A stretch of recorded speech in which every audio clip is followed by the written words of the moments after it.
Yo, what is up, bitches?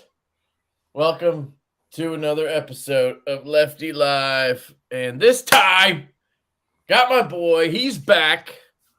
Round of applause. I have Fuck Joe Biden here with me tonight. How's it going, Fuck Joe Biden? It's going good. Yeah? Good. Been carrying a super awesome knife that I got from a guy that I don't have to, it's going to be mine forever. I don't have to give it away. Dude. I mean, I got to do something with the prototypes eventually, so you never know, man. You never know. You should just put a little ball sweat on it or something to claim it, so the next guy doesn't try. That was going to be the one. I was going to have you send that to Neve's Knives next. Still contemplating whether I should swap it and have him check out the one that Jake has because it has the hollow grind, and maybe that'd be a little bit better because that's what we're actually going to do. So I'm contemplating there. I would just swap them, Mm-hmm. So we'll see. Maybe I'll ask Jared what he prefers. I don't know. There you go. But yeah, what up, people? Backpack Bees in the ears. What's up, dude? Brandon Trash Man's in the house. The Trash Man. Taking the trash out. Bond's in the house. What up? Like everybody's saying hi to Kyle. Long time no see, man. I know it. You guys are awesome. Ian's in the house. What up, Ian? Stafford's. What up? What up, Corey? Other than intended purpose, you can send any that you don't want my way. Yeah.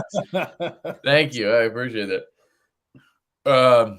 What's up, prototypes? Blazeburger, what up, dude? What's up, Dark Gravity? Knife dude's in the house. Mr. Paul Windmiller. Seth. What up, Seth? Trying to do that with my Louisiana accent. What's up, Seth? That's a horrible Louisiana accent. You do it then, you little bitch. I can't do it either. I can't talk like a fucking drunk ass Frenchman. It's really hard to talk like a drunk Frenchman. Jesus. An uneducated Frenchman. That's what it sounds like. DTOM, let's go, Brandon. Hey, was that Chaz? Was that what? Chaz. Yeah, it was Chaz. Sorry, I know I'm quick on those. What's up, Javon? Thank you, sir. Here's the kangaroo nutsack, aka Scrotum. The Scrotaroo. The Scrotaroo, I'm calling it. Got some snap caps in here to make it shake a little bit. And I just picked up that one from Kyle. Save you shipping. Oh, can I just? Is that what he's trying to say? Yeah, I think so. Guys, the fact that so many people have hit me up trying to get a prototype has been awesome. Like, just the interest that I've seen, we're pretty blown away with it. We didn't know how, it would be received because, like, when I drew it up, I just drew what I wanted. You know what I mean?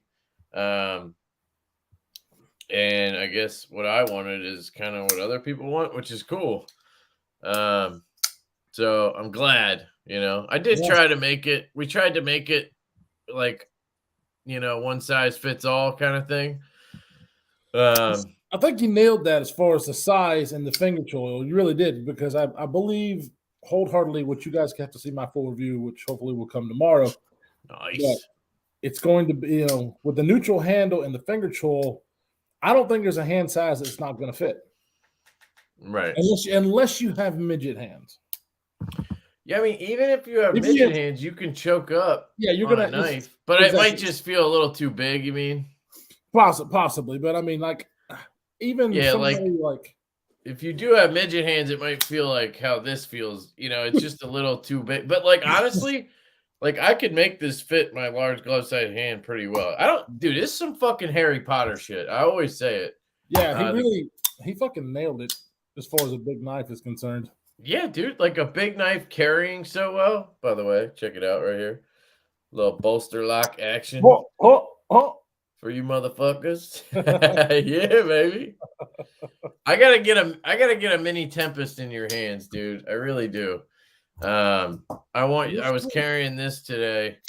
I really think I know you might not like ultimately want one because of the size, but I mean it's 3.5-inch knife, like, but I think it would just fit your hand. This thing feels like this might be the most comfortable knife I've ever handled. Like it just fits your hand. Like it's weird. no, I'm excited to try it out. I think we've missed a couple of super chats from Joseph. Yeah, Blair, don't worry. I get to Joe eventually. and I'm just kidding. T-Ball. What up, Joe? What's shaking, boys? Welcome back, Kyle. Welcome back, Cotter, baby. What's up, dude? What's up, Bubba? We had lunch today. Oh yeah. Yeah, he got to handle the stout. I had lunch with him, Lewis, and Chris. They're all local dudes, which was awesome as always. What do you have? Look at that big, beautiful bearded bastard. Damn We right. missed you, Kyle. Yep, we totally missed you, man. Naff, what up, Naff? What's going on, dude? What up, Naff? What's up, dude? Z-Man. Z-Man. 814.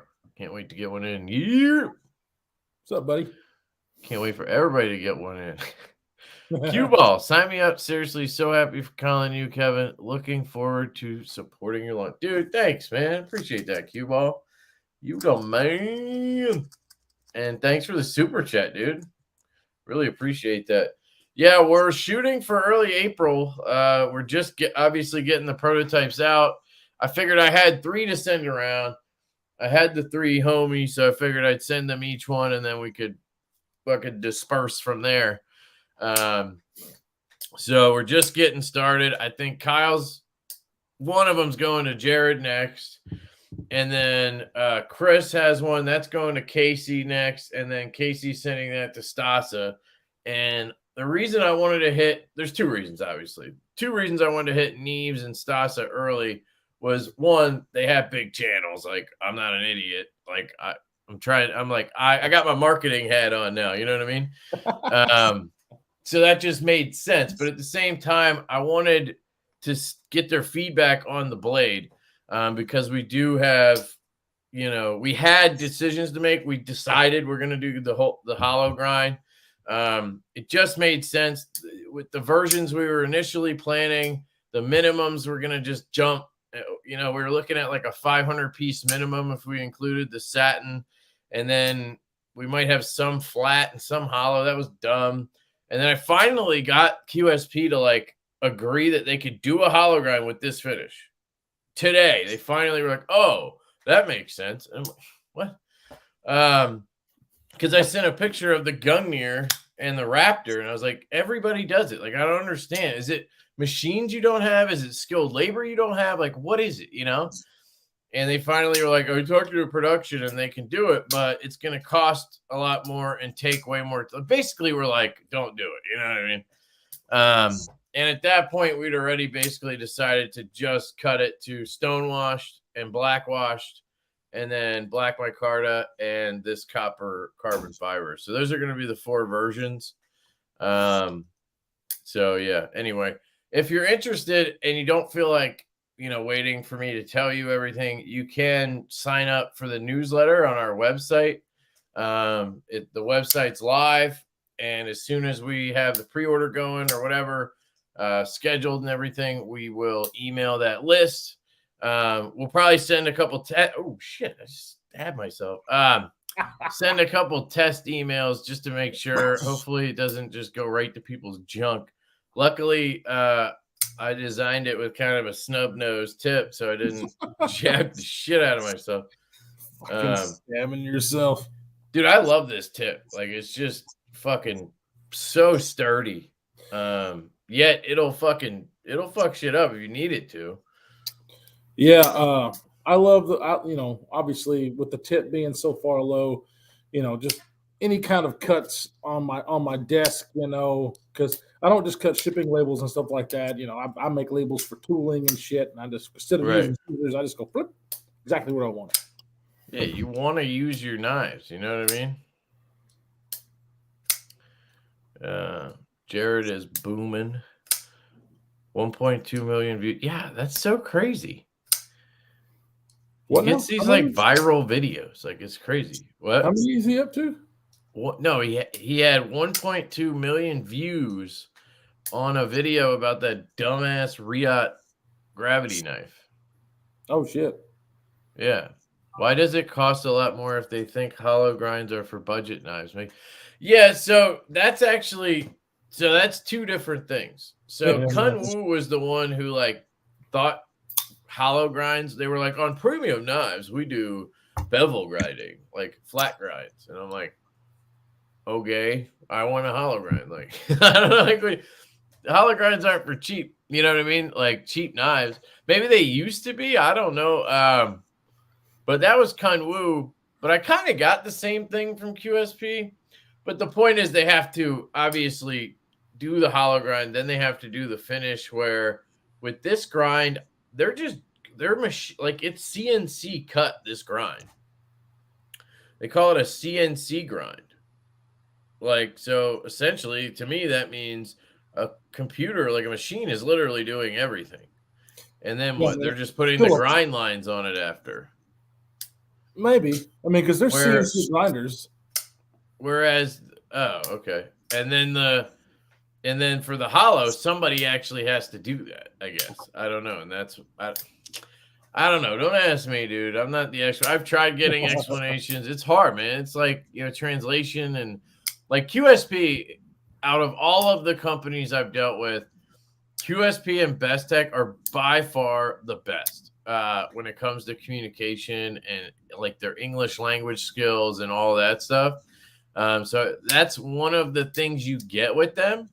Like you're going to pay more because they're kind of a third party. They're not like Riot or We where they make their own knives and everything, right? It's not all in-house.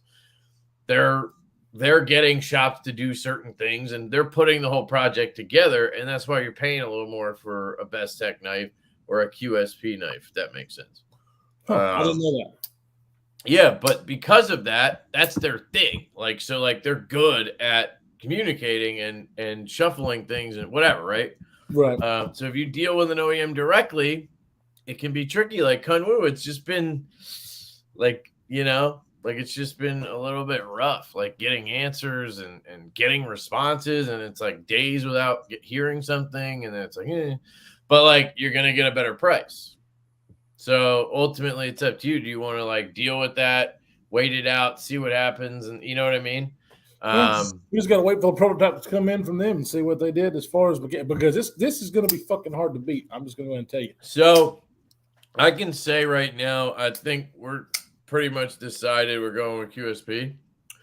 But what I'm thinking is if they're good from Kun Wu, if the pre-order goes well, then maybe like we can order like, I don't know, a small amount from Kun Wu with a certain finish or something. Like, I don't know, like figure something out where we can still, or maybe like try to ramp out a mini or an XL like shortly after and use them for that, or you know what I mean, just something so that they don't get fucked. But like at this point we're trying to get this going and like I just can't keep waiting. They were supposed to have their prototypes done before Chinese New Year. That was in fucking January. Like it's the middle of March and I don't even have they're not even shipped yet. You know what I mean? So I'm not like, I don't know. But yeah, it could happen that they show up and they're fucking awesome and it's right before the pre-order and we have to change everything. Like I'm going to go with the best product, I guess. So we'll see what happens. We shall see. Keith, what up, dude? What's up, dude? Hi, Kyle. The Daleka is the only knife you need. I got it. I still got it. Not in my nice case, I disagree with that. Real quick, guys, the giveaway tonight it is a giveaway, but it's not really. I'll explain. I'm going to pull up here we go. So, was it? I think it was this. I'm going to share this. So if you go to my Instagram, and I apologize to anybody who doesn't have Instagram, go check out this video and you can comment to win one of these things. Where is it? It's right here. So I'm going to pull the winner for this on the live tonight. That's how I'll do it. Just figured it would be easier to do it that way. You guys can all see it and everything. So you just have to go and check it out. And you just, I think you just had to comment and, tag somebody and follow Aerocrafted. I'll put a link to this right in the chat for you guys. You have to read or pull up Ian's comment. That's fucking hilarious. Okay. I will in a second. Hold on. And then here's the thing. It's from Aerocrafted. It's call it a side slip. It's aluminum, and then you just push this guy down and slide the razor blade out. It actually works really nice. They make right-handed and left-handed ones. They are pricey. That's the only negative I've found is like the titanium one they gave me was $100. This is like $68 in aluminum, but it's American made. Is it got a pocket clip? Yeah, it has a pocket clip on the back that also I think acts as the retention point or something. Oh. Yeah, it's actually really cool for a small little, like if you're not a crazy knife guy, I think it's a good tool. And then I have a bunch of stickers and shit. So go enter on that if you want to win, and I'll pull that later. Hopefully, I'll remember anyway. Sorry, let me catch up to Ian. Ian, help ballsack at risk in this chat and around the world with immediate aid. Support the Ballsack Rescue Fund today. Not enough. Fuck. Oh, these guys are nuts, man. Thank you, Ian. Much appreciated, bro. He's crazy, man. Order from each Chinese OEM so that you can pull a hoe back and later say that you don't really know where the knives go from. Darn! He said, holy cow, XL. Yes. Yeah, so if it goes well, that the plan originally was to do this one, which is like Goldilocks, 3.25-inch blade, should fit most hands, right? And if things go well, we do a mini at like 2.75-inch blade, and we do an XL at 3.75. That was kind of the thinking. I don't know how far that would go. Like, I would have to prototype it. Like, I do think an XL version of this we'd have to make it a little thicker, I think, because it being this thin of a handle with a huge blade, I don't know. You think that would work? Like, I mean, it would be stretched out both ways. I don't know. I think it would be more people, as much as I love this knife, like this is fucking for me, right? Yeah. People probably don't. Most people probably don't like the wideness of the handle, right. Even though for me, I fucking love it. Well, that's why we went with this size first. Like we gotta get like the brand out there, and what we wanted to do the normal size knife, so to speak. At least for us, this is the sweet spot. Like 3.25 works for most people, especially if you have a choil like this. Exactly. Almost anybody can use it. Right. It's a perfect EDC. It's a perfect EDC medium to heavy duty knife. I mean, even though it's pretty, that's what I would classify it. Yeah. I definitely say it's a user first, but it would depend on your, like the two finishes we have are kind of prettied up, but the stonewash ones are definitely more just like user first. That's what I would want. A user first, If I want something pretty, I'll spend $425 and get something like this, but no prototypes from Medford. Kev is anti-USA. They do hollow. Yeah, except my knife would be a Medford. Like, you can't do your own thing when you have Medford OEM something. They just make it a Medford. Like, it's ridiculous. And I did I did try to find a US OEM. That's what everybody says. And you just can't. Like, I'll have people I had this whole argument with somebody on Instagram. This dude's like, in the comments, he's like, there's US OEM, blah, blah, blah.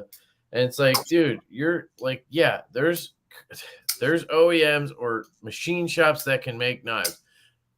fixed blades.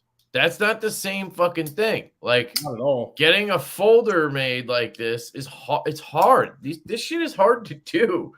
To Bill repeat Koenig, and Bill Koenig said he's going to do my knife. yeah, Just fucking. that would That'd be awesome, sick. though. Yeah, it would. Except you'll never actually put it on the market. Probably not. Kunwu Proto sounds like a good one for Javon to test out. I'll try. Yeah, we'll see what happens with all that. I don't want to just write them off and say we're just kind of we're moving forward like we're using QSP right now, just because we're not seeing anything from Kunwu. Like, you know what I mean? Like, there's just been so many delays, and it's just like, I don't know. I don't want to rely on it, and luckily I don't have to. So that's the good part, But if they do a good job, we'll find a way to make it work.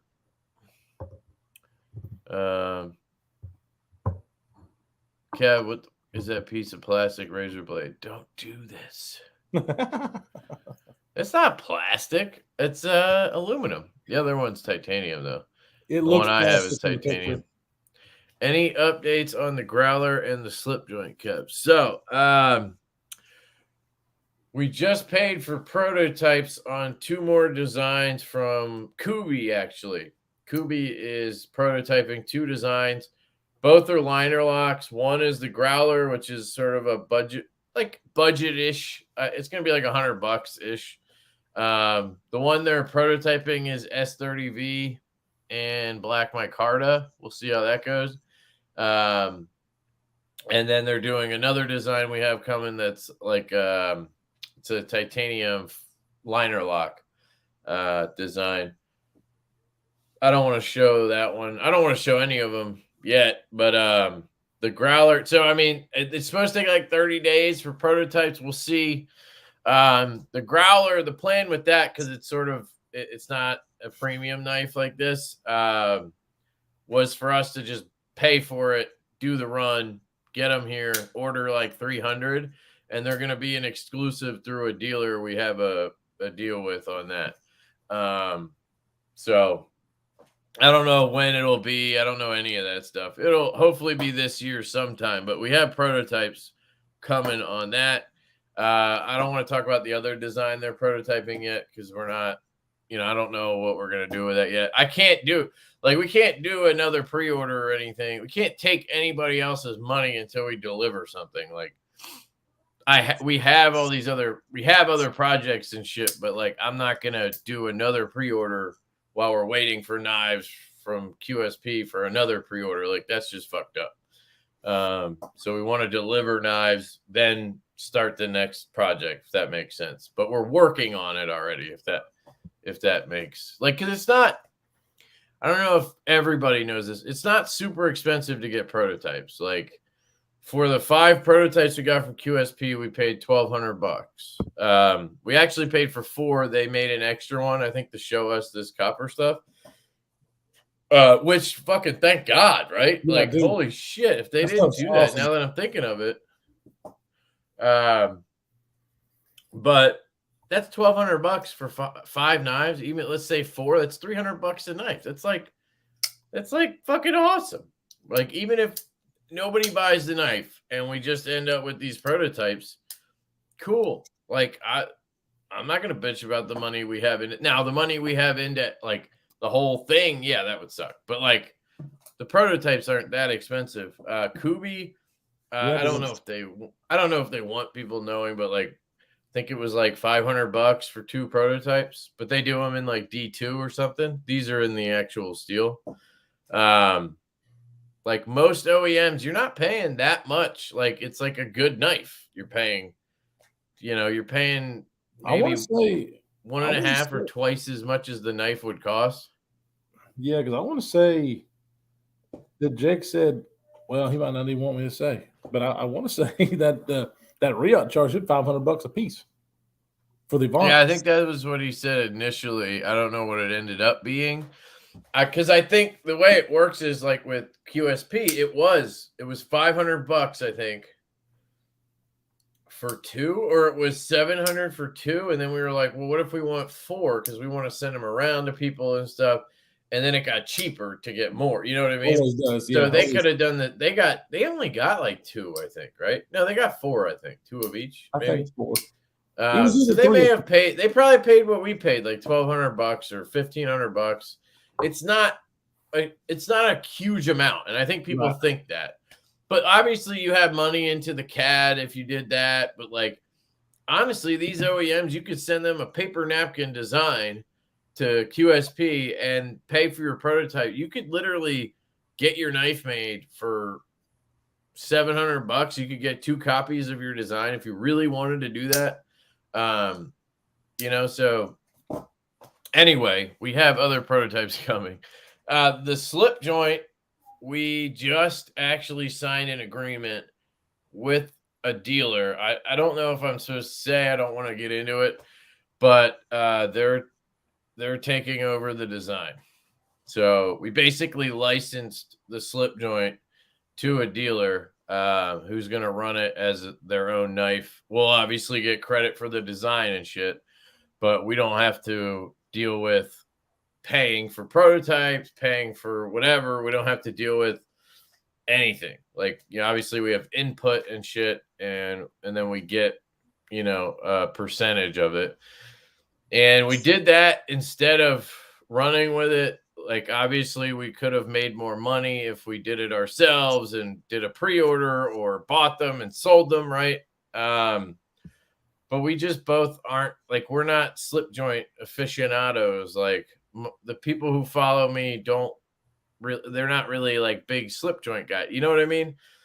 So I just didn't want to risk having to do a 300-piece run of a slip joint and not selling them, or you know what I mean? It's just not our thing. And I think the dealer that we made the deal with, that is their type of scene. Like, they have, like, the people who follow them are into that shit. So I think it'll do well because of that. Plus the design is fucking awesome. So anyway, who designed it? You guys don't want to know how I design knives. Like, literally, I got this knife, right?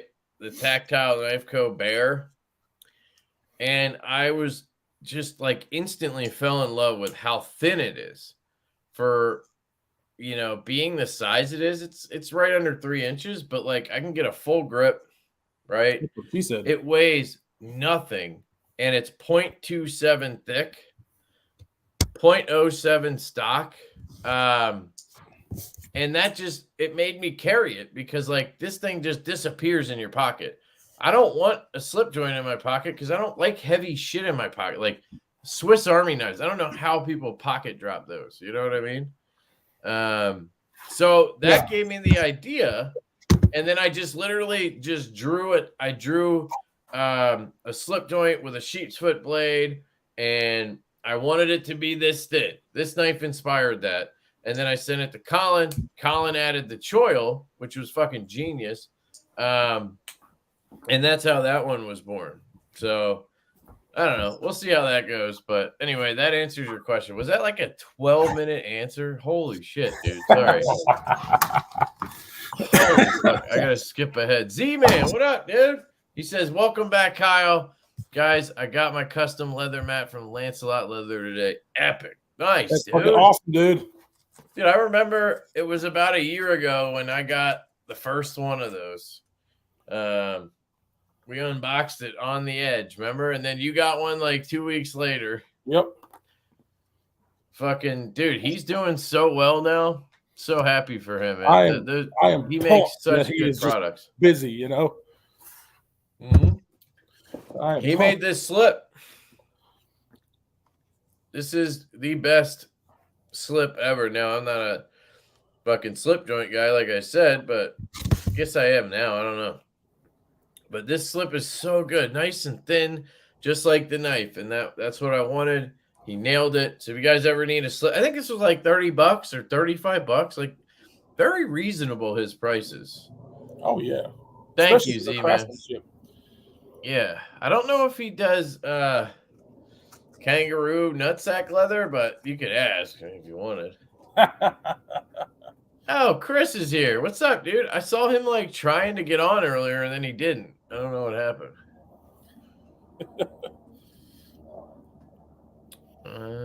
Josh Worth. What up, Josh? What up? I am Insta Challenge.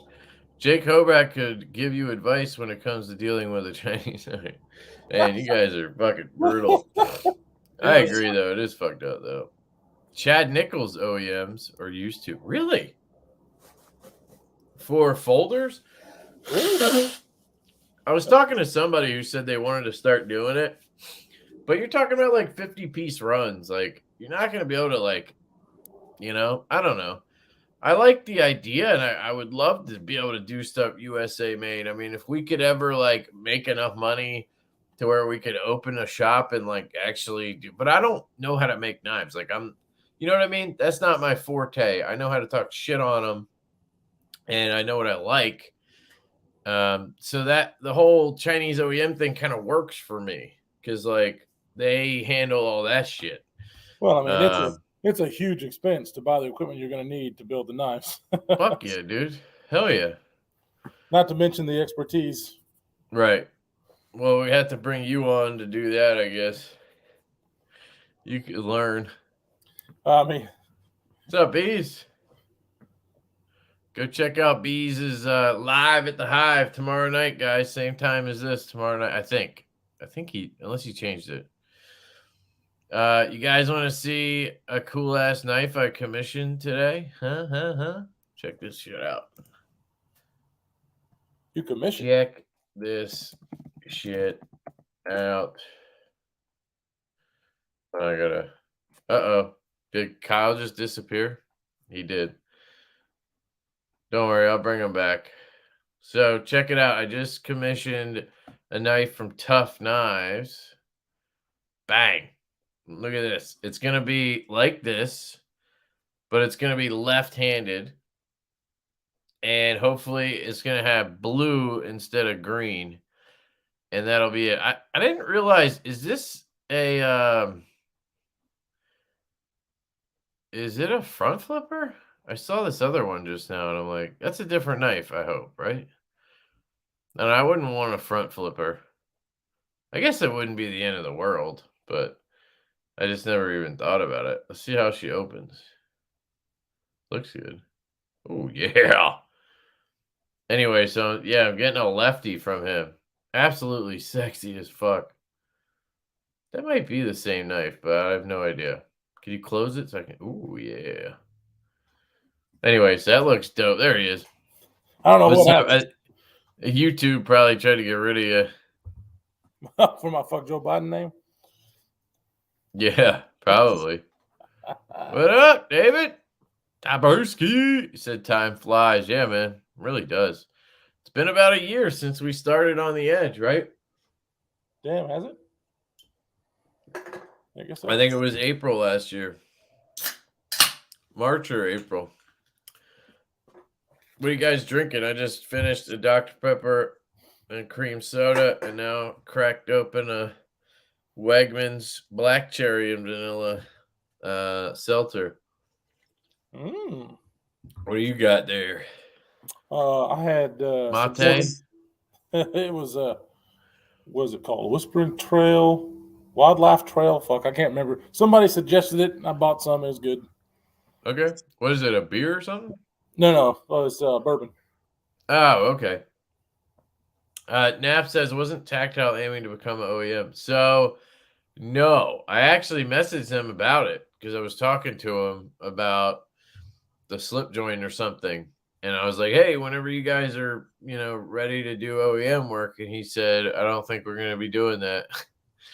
Because I think he just said it's going to be too much of a pain and the margins aren't there and all that shit or whatever. I don't know. They don't have the capacity. I thought they mentioned something like that at Blade Show at one point, like they were thinking about it. Well, I guess they thought better of it. Which, it's a big ordeal, so. Yep. Spent a shit ton of money. On what? Me too. Please Not on explain. knives. Oh, he's talking about the. I think he's talking about the knife I just showed. I think I got you, dude. Okay. That is sexy. Yeah. And then I got one of these too on the way from E-Knives. Let's see. Oh yeah, there it is. Here, let me show you. I told myself if one of these came up and I could sizzle it, I would do it. And it was the only version of it I would do. And these Curtis knives, and they had the sheep's foot non-flipper. I think it's this one. They call it a Warney, but that's a sheep's foot, right? A Warney is a straight edge. Like, I don't get why you would call that a Warney, but maybe I'm wrong. Yeah. Only Curtis knife that I have had was a loaner, and it was a flipper, and it was pretty decent. I really liked the one I had from, was it Jamie who sent it to me? Was it F3 large? It might have been Kyle Lamphere, because that's the one who sent one to me. I think he bought it off of Lanphier, maybe, and then he had it anodized by OCD for EDC or something. Does it look like the ano is all, or the finish is all fucked up? Look at that. Hopefully it's just the light. I mean, because this quite literally could be the only one that they had. You know what I mean? I don't know how many they make. But yeah, here's your price tag because it's American made. At least that's what I'm told. That's what pisses me off, dude, about the Hoback thing. Like, seriously? Oh, it's in stock. You could get one, guys. Warney non-flipper. Now, I realize that as a lefty, it might have been dumb because of the frame lock. But, like, if it ain't going to reverse flick, it ain't going to work for me anyway. You know what I mean? Like, at that point, it's gone. Yeah, I'd be interested to see what their detent's like, because their detent was pretty decent on the flipper. Dude, it was stout on the one I had. So that's why I like wanted one when I saw these, because I was like, damn, that's actually, you know. Let me go back and see what versions they have. I hope it's just a picture, but that scale looks way lighter than this. I like this finish.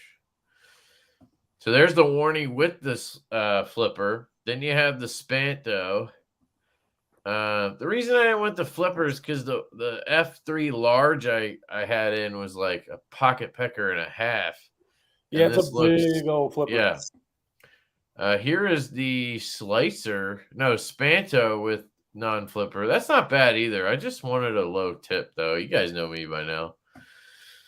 So check those out, guys. If anybody is interested in one, just wait a week. It'll probably be available. Pretty sure that Curtis is on the secondary market. Pretty much keep their value too. Yeah, because they're rare enough, I think. He said that Tough is a maze ball. Yeah, that Tough is nice, dude. I did kind of want to get one that had the Spidey hole, and he puts like an insert into the hole. I'd never seen that before. He'll put like G10 or titanium, and he'll what is it called when you force something in? What is that called? Press fit. I was waiting for you to say rape. Yes, press fit. He press fits the the G10 or whatever into the Spidey hole. It looks sexy as fuck. Did you see any of those pictures, Kyle? I did not. I don't think so. Dude, I hate that you don't actually look at my messages. It's kind of annoying. Dude. What? I send too many? Is that what you're gonna say? So here, check it. That's the one I'm trying to basically model mine after this, but look at this. See how he does that? I saw the picture of the knife, which that reminds me of the EMP. No, not the EMP, but the PMP Revenge. Ah, okay. Yeah, so my thing with it is I love the design. I love the pop of color he does. I feel like the slot just looks way better. It's a thin slot like the Gunneer, but does it have the steps? Because I'll be honest with you, the Gunneer and the fact that he put those steps in there makes it so much better to flick. Yeah, I don't know. I could probably just ask him to do it after if I wanted to. You know what I mean? Yeah. If I had to. Well, Like I do. I guess I see what you're saying. Maybe I do like the hole. I don't know. You're making me second guess it. Oh, sorry. The hole does make it where you just have better access to flicking in general, right? Yeah, I mean, depends on location. I mean, that looks like a pretty small hole. Looks smaller than a spider hole. But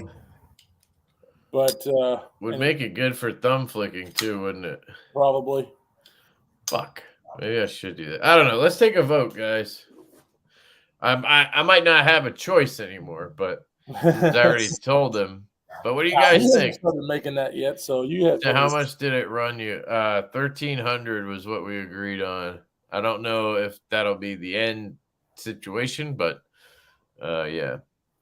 He said he doesn't get like he doesn't he can do lefties and he doesn't mind doing them, but like he doesn't do them because it has to be like a request because like he can't. He makes it seem like it's hard to sell a lefty, which I feel like it probably would be, honestly, Well, to spend that much money and have that it kind of high end, probably so. to have it be random. You know what I mean? Not made to order. Well, yeah, and I mean his jigs and all his stuff he's got, it's all different. So Yeah. He basically said that he doesn't do them because he has people who like, if I back out and I don't pay for it up front, then he has to try to sell it, and he has such a hard time selling a lefty. what was his time frame on that? Did he say? Dude, he literally made it sound like he was going to start on it like Monday. Dude, because Like, I've got my first custom knife. yeah, when's that coming? Dude, it's been. I ordered that last year in January. I didn't even ask him what the steel is. Wait, you ordered that in January? Yes. So I love Sean O'Connell, man. He is the man, and I can't wait for this knife to come in. But he just got. I ordered it basically at the wrong time because it was right in the middle of where all the knife shows were, and that's what took most of his time was doing knives for the knife show. Yeah, but then you should. See, this is AEBL, that fixed blade. I don't know if that means the folders would be. It doesn't really matter what it is as long as it's stainless. You know what I mean? This looks cool. It's so weird how they're all called the reset model. Now, wait a minute. That hole's covered up too, so you don't actually have full access with that round hole. I don't know if he changes the handle, dude. Like he changes the blade. That's the thing. That thing looks sick, though. I don't like orange. I don't either, but it looks sick still. But the design is See, cool. like this, you think this one closed? It covers it? I don't know. I would like to see it. I would like That's to see a it good closed. point, though, dude. It really is because, See, that hole looks bigger on that one. dude, he's making them all by hand. You're right. Yes. It does cover it up. Yeah. So it's kind of like the Spidey Chef and all those.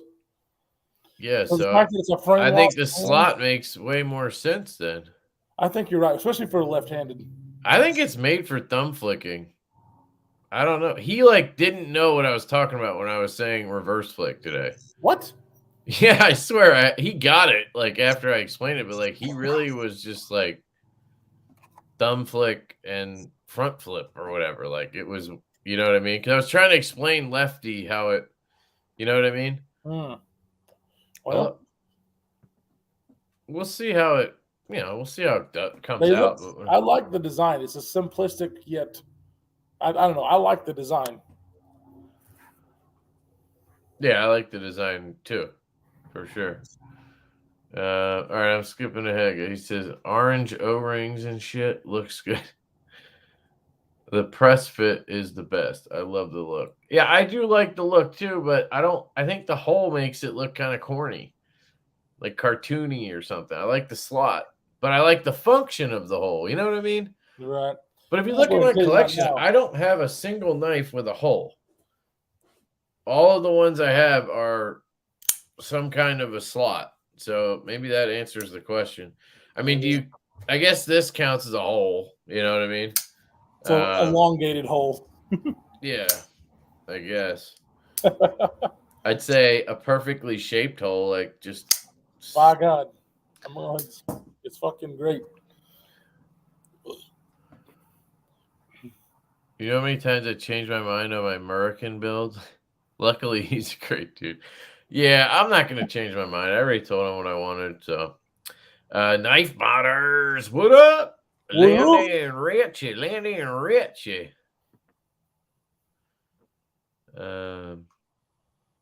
see. Graham and Les George and Mosier and Kendrick have used Chad Nichols to OEM. Okay, but they're not doing like runs, right?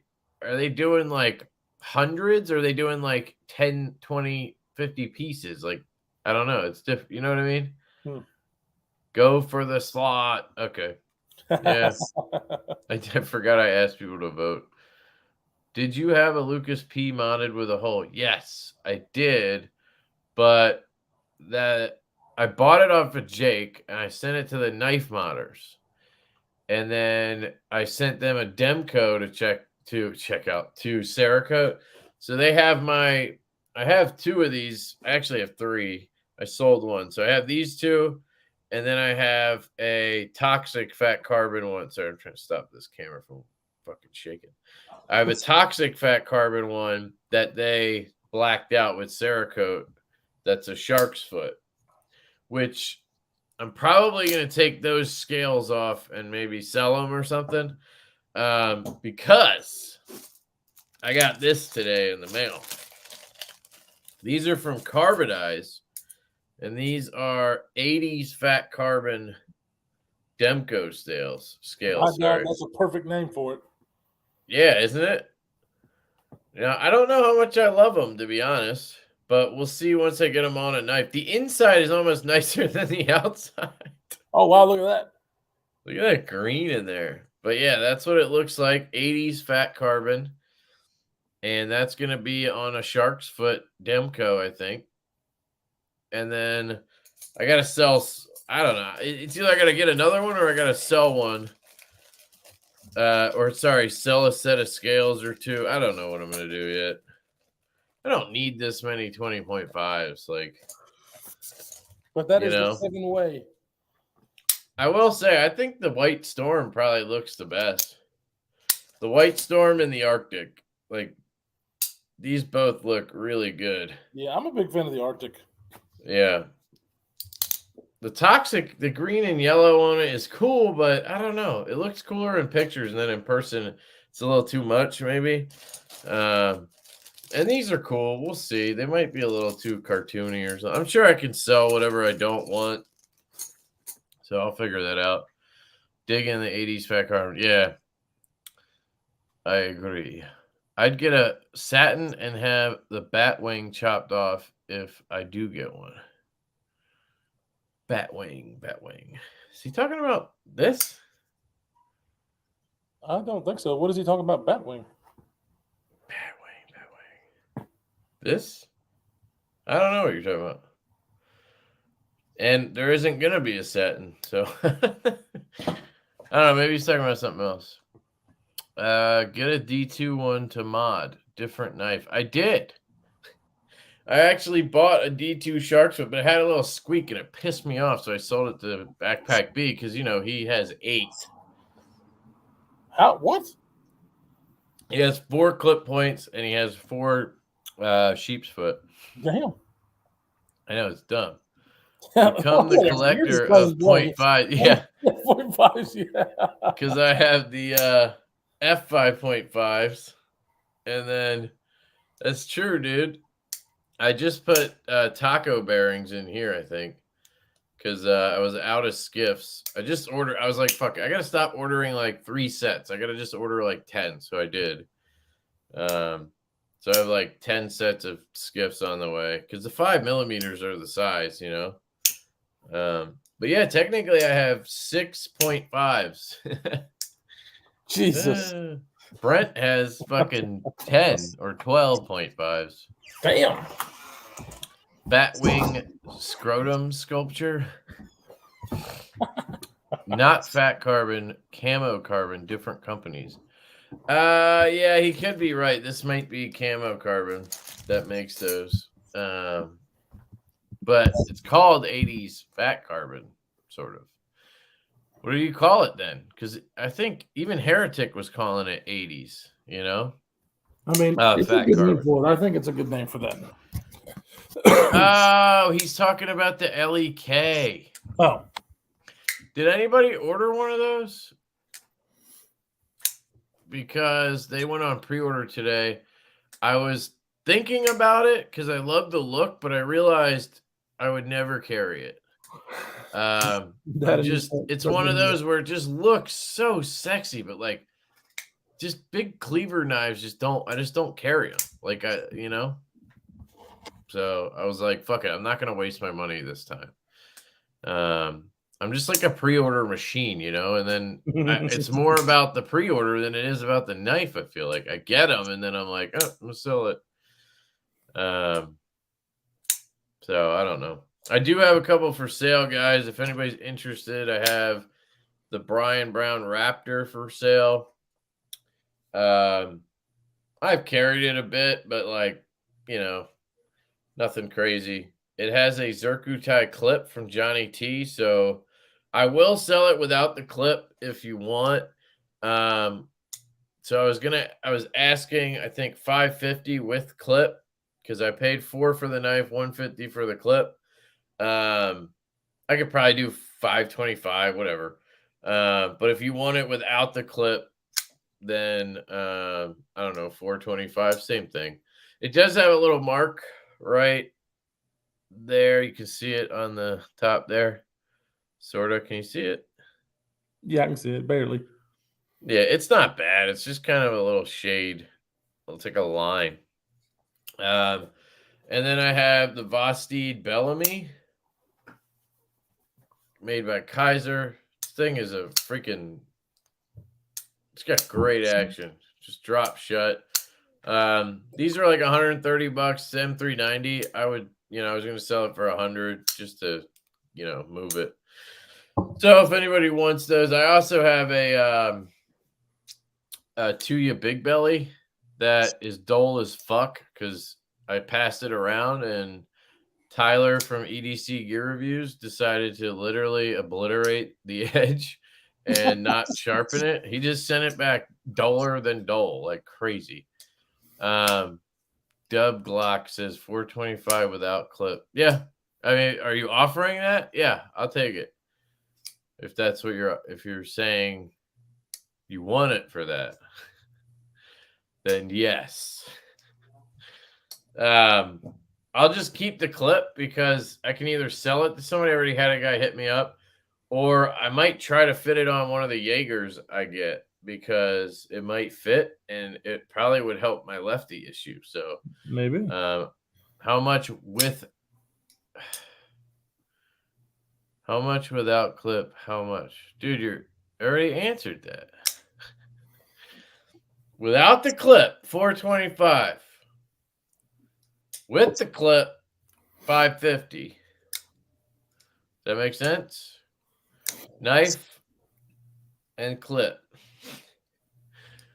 Sorry, I don't know if I was unclear or he's fucking with me. Wasn't they 375 new? Yeah. You go buy one then for 375. I think you might be able to pre-order one from River's Edge Cutlery right now. I don't know how much they're going for.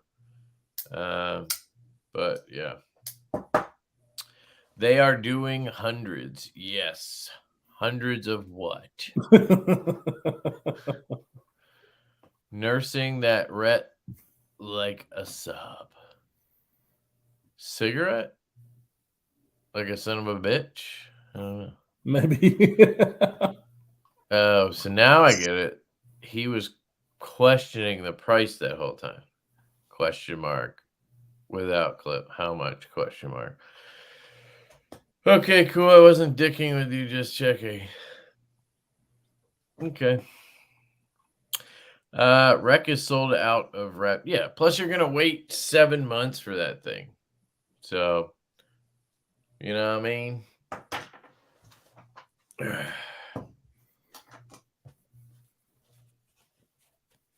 think I paid $400 for the Raptor from whoever I got it from. So Guess I could do 400, but I don't know. I'm having a hard time selling it for some reason. Usually those Brian Brown knives are easy to sell, but maybe because there was just that pre-order, everybody who got one or whatever. Nah, you'll get that for it. Wreck is sold out. Raptor secondary prices have tanked. Surprisingly, no, it's because they had a pre-order. Of course, people who were going to get one went and got one. You know what I mean? But I'm not asking for, like, people were asking for 500-700 like stock. You know what I mean? I'm just trying to get what I paid for it. And then the clip is where I think is fucking me, because people don't look at they just see the price and like, oh, he's trying to get $550 for a Raptor. You know what I mean? They don't realize it's got a $150 clip on it. So maybe I should just sell it without the clip and then deal with it later. This fucking thing keeps shaking, dude. It's so annoying. Yeah, I'm getting sick watching you like fucking. I'm gonna try to pinch it with monitors. There. Try that. You're fine with charging $500 for a BBK Riot, but all up in arms over on a $600 James brand Riot. That was a while ago. All right, hang on a second. Let me cut your comment down here a little bit. First up, I'm charging $500 with a $150 clip on it. Okay, you're not listening. Stock without the clip, $400. All right, that's what I paid. So whatever. I never charge what I paid, so I'm fucking doing it this time. This is true. $425 is fair. So the Barnes, I have never bitched about the Barnes. I love that knife is awesome. Now I got it with 10% off. I think I paid $550 or $530 or something for the Barnes, and I thought it was worth that. I mean, it's an integral made by Riot. Like, this Satori is Chinese made, integral titanium M390, and it's $640 new. This also has a $150 clip on it. So if I was gonna sell this, it wouldn't be for fucking retail. But anyway, and I have no real issue with the price of this knife. Like, do I wish it was less? Yeah, of course I do. But like, I fucking paid it, so Right. Barnes isn't a big deal anyway. Chris is still selling a mini Tempest and paint.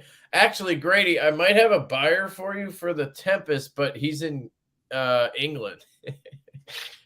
Fucking Chris, every time he sells something, it's only international people that want it. It's so weird. It is weird. But yeah, there's a dude who wants it. He's from England. He wanted me to proxy, and if I could find one for him. So if you don't sell it to somebody in this chat, we can talk about that if you want. I'll ship it. And he seems like a cool dude, so I don't think it would be a big deal. Plus, England's a lot better than, where was that one going? Serbia or whatever that one time.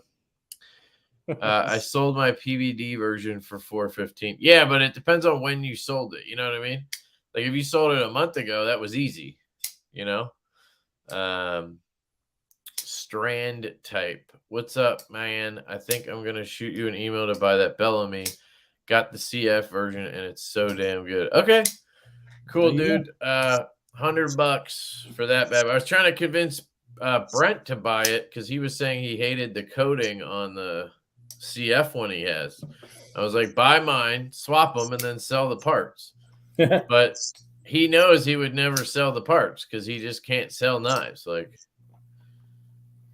that shaking makes Kevin even more annoying than usual. Fucking Shane.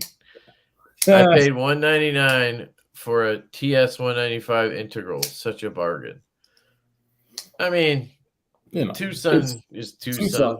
Right. Yeah. Trying to sell my KNP Mini Tempest. Really? Damn, dude. I really do want one of those because it's got a cool Tanto, but it doesn't have a Fuller. Like, I don't know why they didn't put the Fuller on it. You can't reverse flick the KNP edition. That kills the knife, right? Does for me. Like, you're probably gonna have a hard time flicking this anyway because of your sausage fingers. Like, I already am pretty much convinced you won't be able to do it. Really? Well, I mean, we'll see. the Stinger, it's kind of the same way. No, the Stinger is made to be flicked. He didn't design this to be flicked, dude. Look at that. You're right. That is pretty. Yeah, because this one's not. Goddamn, I can't. Yeah. It sticks up like this one. You're right. You're right. Maybe I won't be able to. I'll just throw it fucking garbage. That's why I'll let you try mine before you buy one. So, Knife Nut, I can ask the UK guy if he's interested in yours too, if you want. Just hit me up on Instagram. We can chat and I'll see. Obviously, he can only buy one. I can't guarantee that he, Matt Thompson. So, Knife Nut has the KNP version, which has purple dark matter. It has a Tanto blade with no fuller, hand satin. Everything else is a plain tie scale. That one's probably like 5 something new, I think. So I don't know what they're going for. It's probably going for 500 he wants. And then the one Chris has is regular carbon fiber, but it does look good. And plain tie. So it looks just like this one. It just has plain carbon fiber, not the blue shit in there. And then it has the Bowie blade. The one that Chris has is a Bowie. So this is more of a clip point. Still has the fuller, but it's a little harder to reverse flick. So, and that one I think he wants 400 for. So it's a little bit cheaper. I would be all over the Tempest if it were the drop point. Yeah, I feel you, dude. That's why I have 2. I've bought like 5 of these now. I absolutely love the knife. This one has the best action out of all of them. Like literally out of all of the mini Tempests, this one's the best. I've checked them all, but it literally like drops shut. Like if it needs encouragement, it's just to get started, and then it drops like that. The other one I have in the black and gold is very close. Detent spot on the same, drops the same, but then it just needs like a little more encouragement. Very little. But obviously, when you have 2, you can tell the difference. You know what I mean? Yeah, I like that.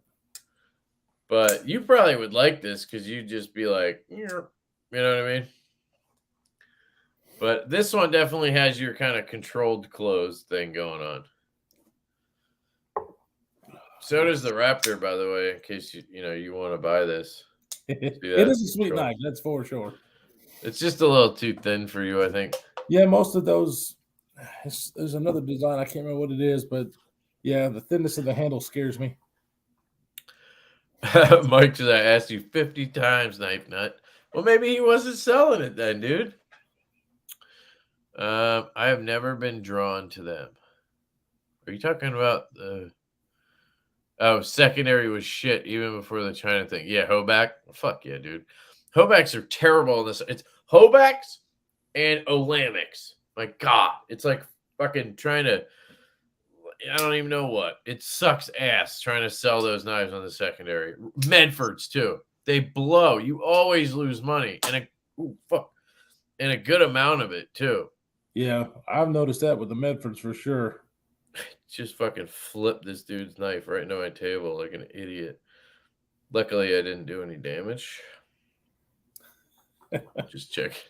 This thing's pretty cool. So this is the shout out to Corey. Sorry, dude, if you're watching, but it's fine. Funny story with this. So this is the Cheburkov Urbis, and it's a cool looking knife, right? Like, I think it's a dope looking knife.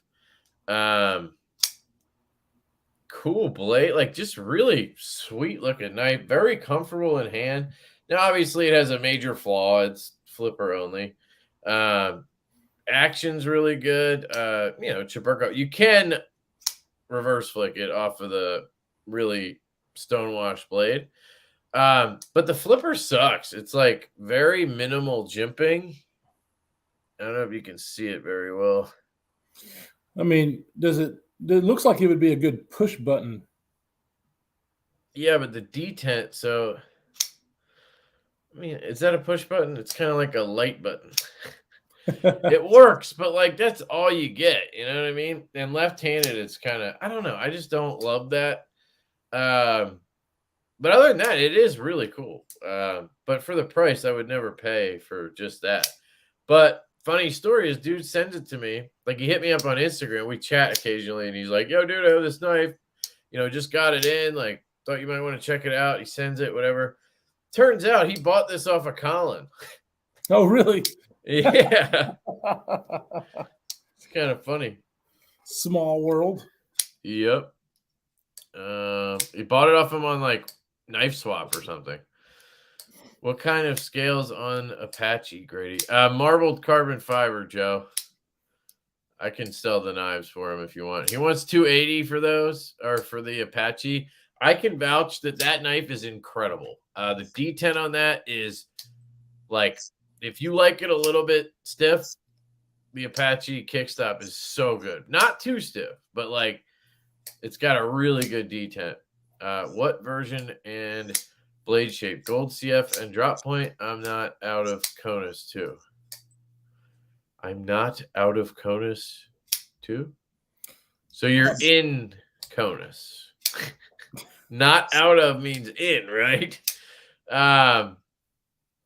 Look, everybody wants the goddamn Mini Tempest. He wants $400 for the carbon fiber Bowie Mini Tempest. And then Knife Nut, I don't know what he wants for his KNP version.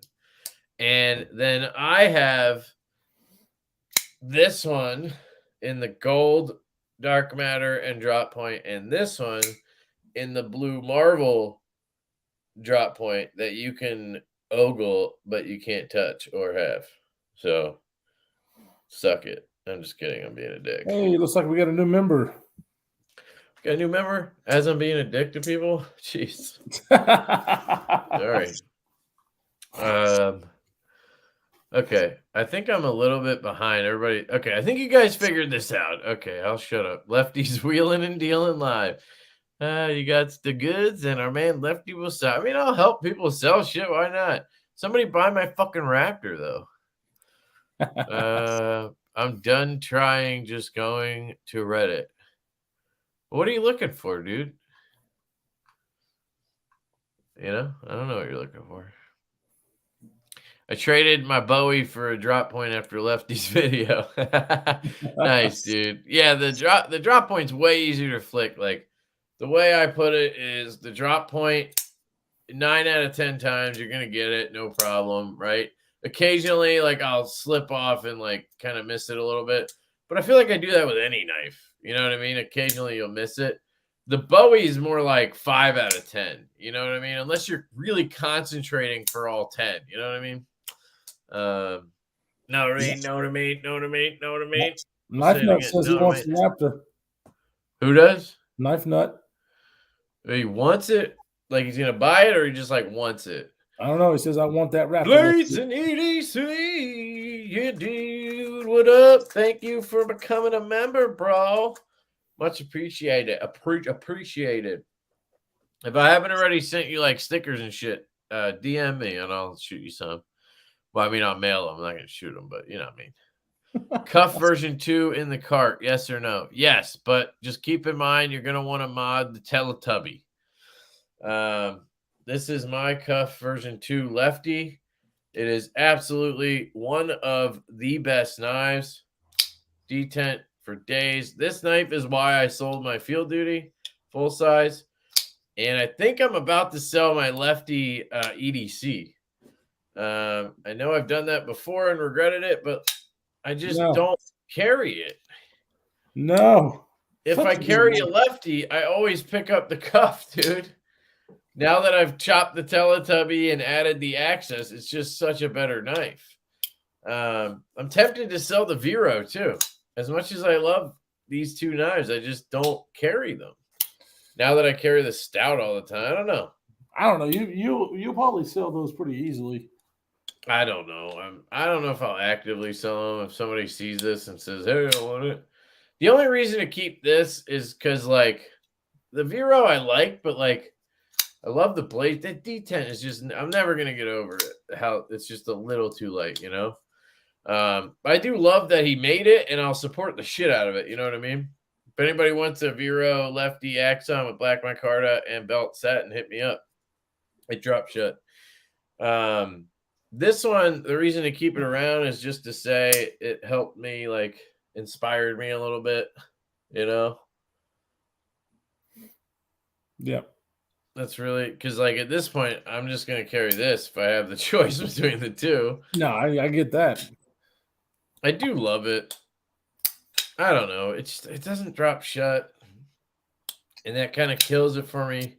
Yeah, it doesn't drop shut for me either, but And I have the 3.5 coming, so do I need it? I don't know.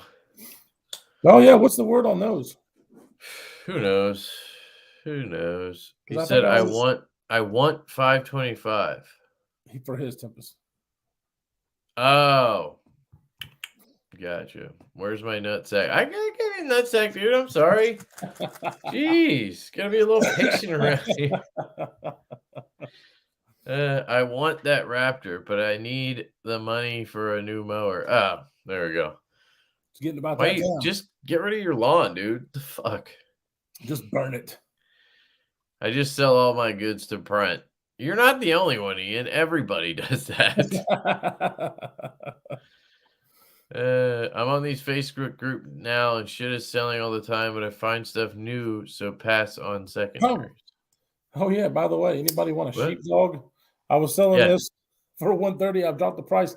I'll sell this for $100 to anybody who wants it. Holy shit, $100? I'm just because I never carry it. And so it's the full Thai S35VN and anodized by Scott Big Bore Knife and Gear. Guys, $100. Brent's gonna buy that. Brian, I think I saw your post on Facebook, and I'm pretty sure you asked this on the last live too. I don't specifically remember feeling pivot lash, but I put skiff bearings in these so fast it's not funny. You just need to get skiff bearings. It's a real easy installation, and that'll get rid of any pivot lash you have. If you don't like taking your knives apart, just contact Brian Nadeau and see if he'll help you out. I don't know. But the bearings is an easy solution. Seriously, I've put them in all of the mini Tempests I've had. Never felt pivot lash. I've had pivot lash in knives like the F5.5s. I put skiffs in or other aftermarket bearings, and it goes away. It's just because there's stamped bearings in there. The cage is open on one side. It's just going to cause stability issues. Just get a fucking skiff. Just get skiffs. Just get skiffs. Use my code Lefty EDC. Get yourself 10% off. They upped the percentage to 10%, guys, because I guess we were buying enough bearings off them. There you go. He hit me up. He's like, I'm going to up it to 10%. You okay with that? I'm like, yeah, I'm okay with that. Why wouldn't I be, Yeah, I mean. Cuff version 2 requires circumcision. Hey, not wrong. Kev, I want that Vero. You want the Lefty Vero? All right, dude. You got to buy it, obviously. Wait, is Shane left-handed? Yeah, it's weird. But for you, I'd sell it for, I don't know, what, $250? I think it was like around $300. But obviously, I've used it a little bit. Has a mirror edge on it, though, from Joe that I haven't put a dent in because I barely use my knives. Kevin's smoking crack if he sells the Field Duty EDC. Dude, but you don't understand. You don't have a cuff version 2. Like, you don't have this. Ty Brewski, hit me It's up on just Instagram. better. There's no reason for me to carry the Field Duty. It's a sheep's foot blade. I can get to the tip quicker, right? The action on it is much better. It's snappier. It makes the best sounds ever, this thing. I really don't like, there's no reason to have the Field Duty EDC. That's the thing. I do love it, dude. I'm not, you know what I mean? It's just like it's just to have a knife, though. Like, it's just getting to a point where I have knives to have knives, and I don't want to do that. I just want to get rid of them. All right, I'm gonna shut up. All right, Ty Brewski said, Ty Brewski, hit me up on Instagram. He was the first one I saw that said he wanted the sheepdog. So if you hit me up on Instagram at DTOM Knives and Gear, that we'll make it easier and we'll talk about it I want to purchase your dog. How much? there. Dude, right now, Dude. my one dog, you could fucking have him. Like, he is pissing me off beyond belief. Like, we got him last August. He was fine for like 2 months. Like, literally got along with our dog. He was a little skittish, but like, he was potty trained, all these things. All of a sudden, he gets skunked in like October. And he's peeing up in our upstairs is all carpeted. He's peeing up there. So like now we have to fucking lock him in the crate up there whenever he comes up. We have a gate at the top of the stairs so he can't come up. Well, he starts busting through the gate. He starts going through the railing fucking shit. And then today he fucking peed downstairs, which is like, it's like the vinyl, like the wood looking, like scratch proof. Like it's really nice shit. But obviously it's like waterproof, but he starts peeing down there because he got scared of something. Like he's waterproof. I'm fucking so done with this. I'm trying to like convince my wife. We call the rescue and see if they'll like take him back or like I've never done that, guys. Like I've had 4 or 5 dogs that have been like my dogs. Like I love dogs, dude, but like I've never had the experience where it's like you can't, I don't know how to explain it. Like, I just have never connected with this dog. And it's like, now he's doing all this shit. Like, there's something up with him. Like, he needs help.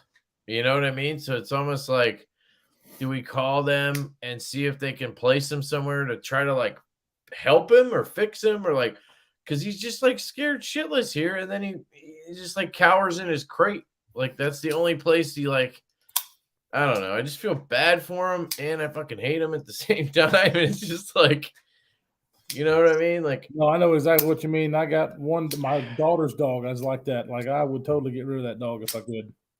I feel terrible about it though. Like, I don't want to do that. Like, but I'm just at a point where it's like, I don't know.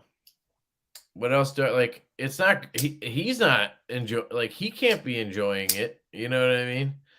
So, might be best for him but my wife is fighting me. She's just like, you know, you can't give a dog back. Like, and I get that. I don't like I'm not that type of person either, but like PTSD, post-traumatic skunk disorder. Yeah, dude, that seriously might be what it is. Like he literally was fine. Like he was fine. Like unless he was just playing or something for 2 months, but like he was a trained dog. Like he was 2 when we got him. He wasn't a puppy. But then that skunking just like changed him completely. Like, I don't know, it just sucks. But we got him because we wanted our other dog to have like a companion because we always had another dog and he was like, I don't know. Anyway, it's whatever.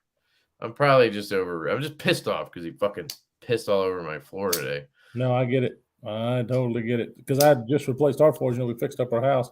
Every time that dog messes up, I tell my daughter, I'm going to kill him. I'm going to fucking kill him if he keeps. But is it him or is it like they're not taking him out? Well, it's actually both. I mean, he's like 6 or 7 years fucking old. Okay. He's still doing it. He knows not to. Like, cause I got another dog that she fucking waits. She goes out, she pisses. Like we have a dog door. Like, that's what pisses me off. Like he could go out. He knew how to use it. Like none of those issues. And then all of a sudden, you know what I mean? I don't know. But anyway. Hell yes. Have $100. Never mind. I saw that one at first. And then I still haven't got I don't know if he has Instagram.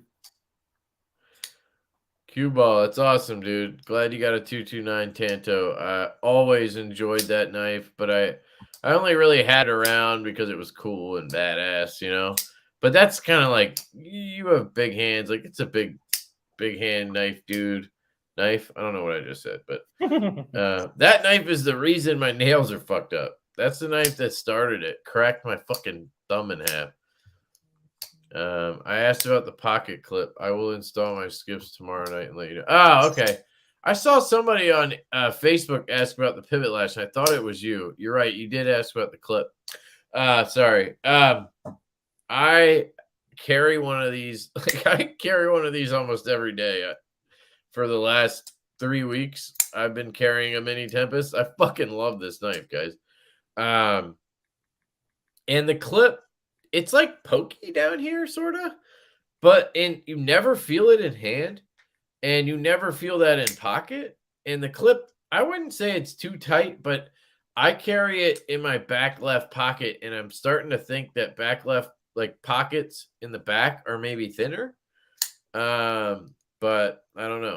So I did have my I had my Dapper Ion shit out on me again today, where like it wouldn't unlock, and I needed it. Like it always happens when I need it, and it pisses me off. Like, oh fuck, sorry.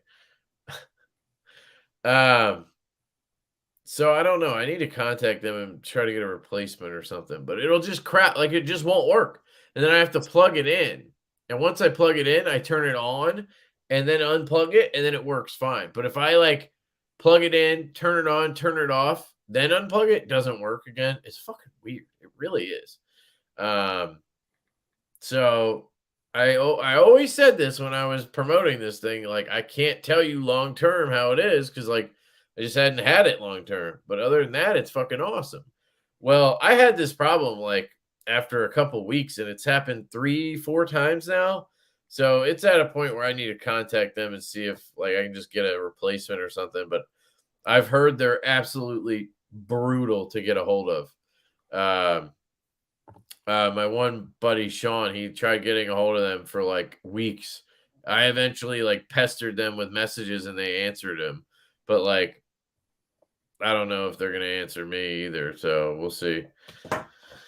I have pivot lash on mine too. Yeah, just put skiffs in it, guys. Trust me. Just trust me. Please. Trust me. Skiffs. What size bearings? That's what 5mm 1/16 bearings, guys. 5mm 1/16. Use code Lefty EDC for 10% off. And while you're at it, just get a few. Just order a few. Start trying bearings and knives. Trust me. What were you gonna say, dude? Me? Yeah, you were flicking the stout. Oh, I'm saying the skiffs are in this stout. Yep, they're in here too. Is that one dropping shut yet? I mean, it basically drops shut. Like all I do is turn the knife, and then this is the kind of controlled drop shut that I fucking love, actually. That you like. Yeah. Good. Yeah, they're all pretty much drop shut. I don't think it's bearings. I think it's the pivot itself.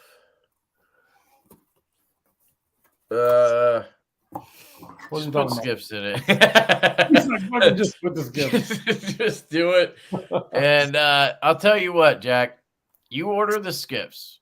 You put them in. If it doesn't get rid of your pivot lash, message me. I'll buy the skiffs off you. I'll pay the shipping you paid. I'll pay the shipping to me, and I'll cover it so you're whole. So just fucking try it. See if it works. If it works, obviously I'm not paying for it, but and use this code to get 10% off. Yeah, I mean, or I'll deduct that when I pay you. I'm just kidding. Hold that sheepdog up again. Oh, sorry. It looks like it's sold. He's fixing to send me money for PayPal, but oh, sweet. Yeah. See, this is why I gotta come on live streams, dude. Yeah. Oh, it was David. Oh, awesome. Cool. Yeah, he's I've already talking to him on Instagram. So. I haven't owned a Vero yet. The Synapse XL is the only one I'm interested in. Yeah, dude, that's probably the best one. That one and the Gen 2 Synapse. That's kind of like the epitome of Vero. He got to a place where the clip was good, like everything was working well. I do think the detents need to be stronger, but that's a personal thing, I guess. Never mind. I thought it isn't. Are you talking about this? This is a liner lock. I don't think he's talking to me. I don't think he ever wanted this. I don't know. It's left-handed. You know that, right? This has skiffs in it. I tried all different bearings. Nothing worked till I put skiffs in. And I will tell you guys, I think I learned something on this knife. People always talk about how the Vero pivots walk, how they walk on the Axon specifically and other ones. You have to crank the shit out of them. That's what I figured out. I put the skips in. I've locked-headed this knife like 7 times, and it always came walking back out. And it was because I think because it's satin hardware and the threads are satin, and the Loctite just doesn't like to stick to that or whatever. But the last time I put it on, and I fucking cranked that bitch as hard as I could, like literally as hard as I could crank it. It's dead centered. You have to take my word for it. It's dead centered. Action essentially drop shut. Still has the shitty detent, but it's dropped shut. And it has not walked one time since I did that. And I've carried it a good bit. No play at all. So there you go. I think because if you ever take one apart after you get it, that pivot is so fucking tight. So I think that's just how they do it. It's just super tight. And that's how they want it to stay, I guess. I don't know. Now I'm just making shit up. What up, Marcos? Loyal viewer right there. Ever think you'll regret selling off your knives? Like which knife?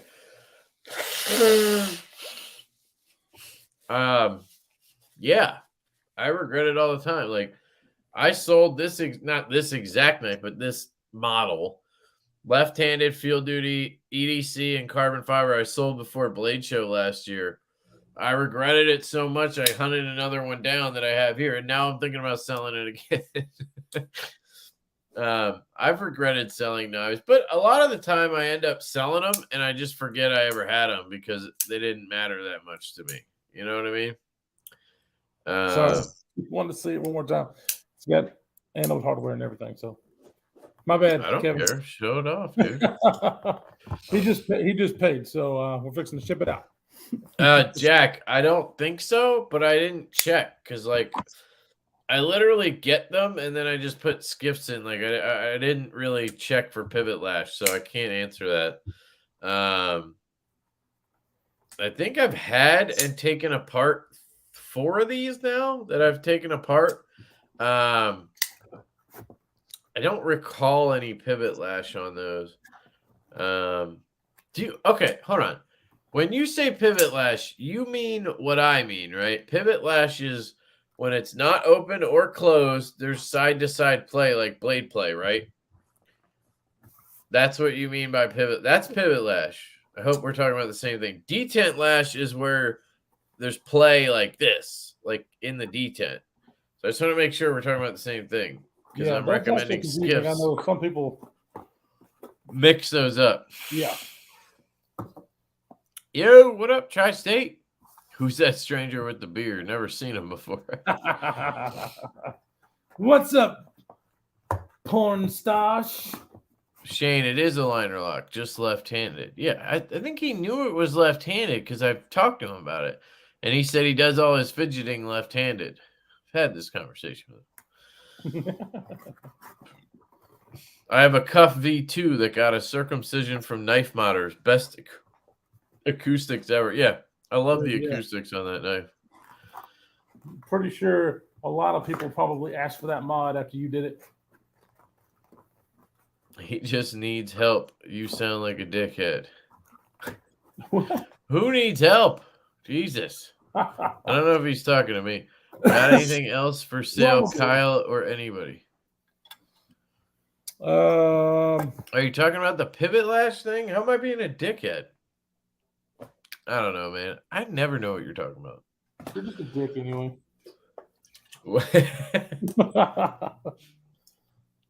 That is true. I admit to being a dick, but I'm usually being a dick. You know, I'm being a funny dick. You know what I mean? There's of course. There's a difference between a funny dick and an ugly dick. Like, you know, girls don't like an ugly dick, but they like a funny dick. You know what I'm saying? If the dick makes them laugh, it's okay. But if it's just ugly, then run. No, I think we ripped through all the sales. The Raptor, the Vosteed. I have the Tuya Big Belly that's Dole. If anybody's interested, there is a guy who wants it, so I'm not too active about selling it. But I think I was asking for 200 or 175 for that. It's Dole and it has some scratches on the blade. That's why the price is. Oh, never mind. I think he just sent me the money. Oh no, that was for the Bellamy. So random. I guess I gave him my PayPal earlier today. Some people like, and I'm not trying to call this guy out or anything, but like, feel like some people like they actually work all day and they don't pay attention to their phone, you know? Then there's people like me who are always on their phone. So like if like I expect to make a deal immediately, you know what I'm saying? But other people are like, okay, I'll buy it. Then they go to work, and then that night they're like, I'll send you the money. You know what I mean? It's like, come on, man, hurry the fuck up.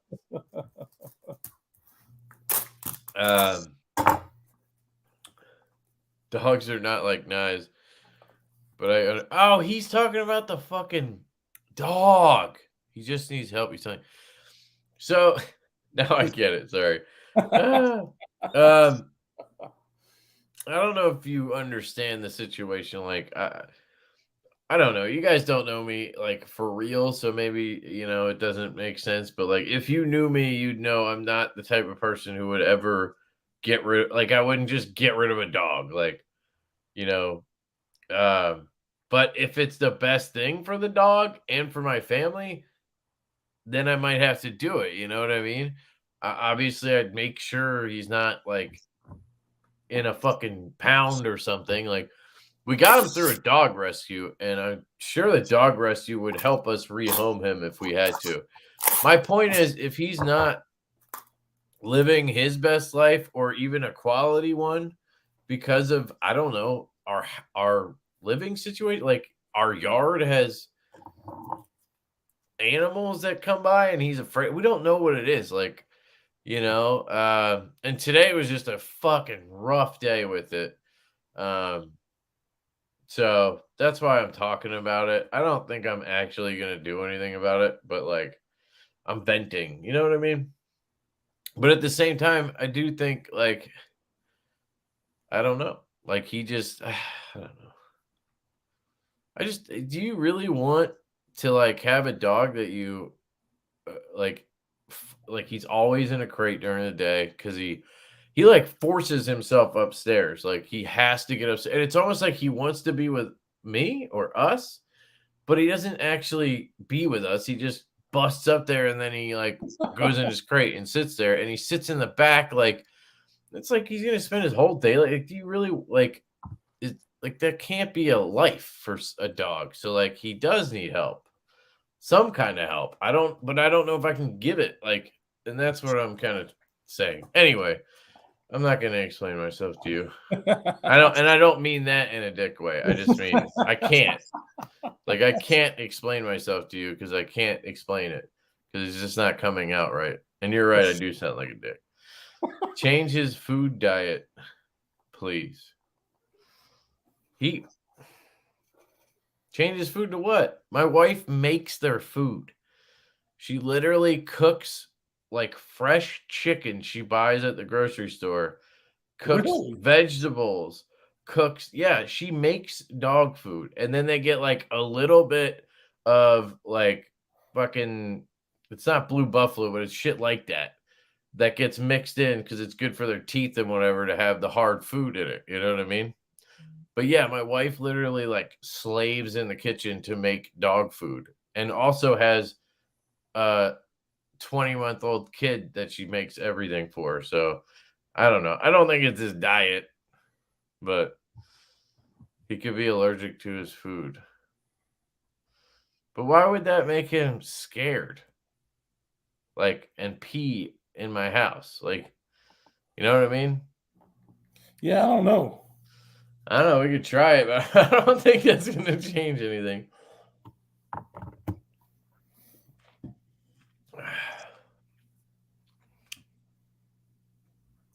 This is a job for Jared, the dog was. Dude, if somebody wants to come the fuck over here and like try to fix his dog, I'm all for it. Please. What's that guy's name? Caesar? Yeah, dude. I literally legit would call Caesar right now if I could. I would call the Chinese restaurant.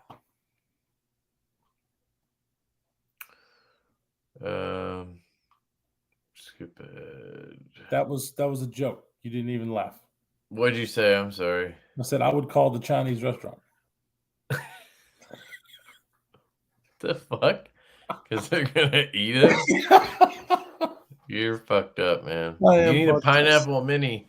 Dude, I've had a pineapple mini. I like the pineapple mini. I really like this flashlight other than when it stops working on me.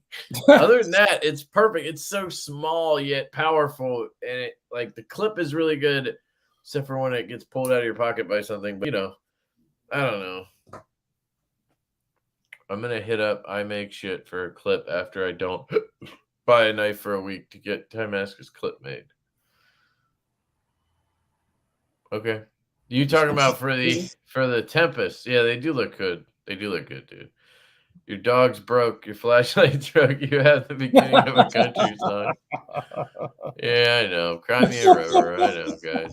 I don't know. I'll stop trying to explain it. It was just frustrating today. So this is my chance to, vent a little bit. So I'm gonna do it. I might try that food thing though. My wife bought some what's that shit that Rachel Ray Nutrish wet food, because occasionally like we run out of her food, she doesn't have time to make it for a day, and then we need something to give them. So we give him that. Maybe we just give him that for like 2 weeks and see if it changes anything. I don't know. But can't hurt. Right. I'm just saying that our dogs get kibble. Yeah, I know. A lot of people just give them kibble. And I'm sure it's fine, but it's like eating fast food every day for you. Which you do that too.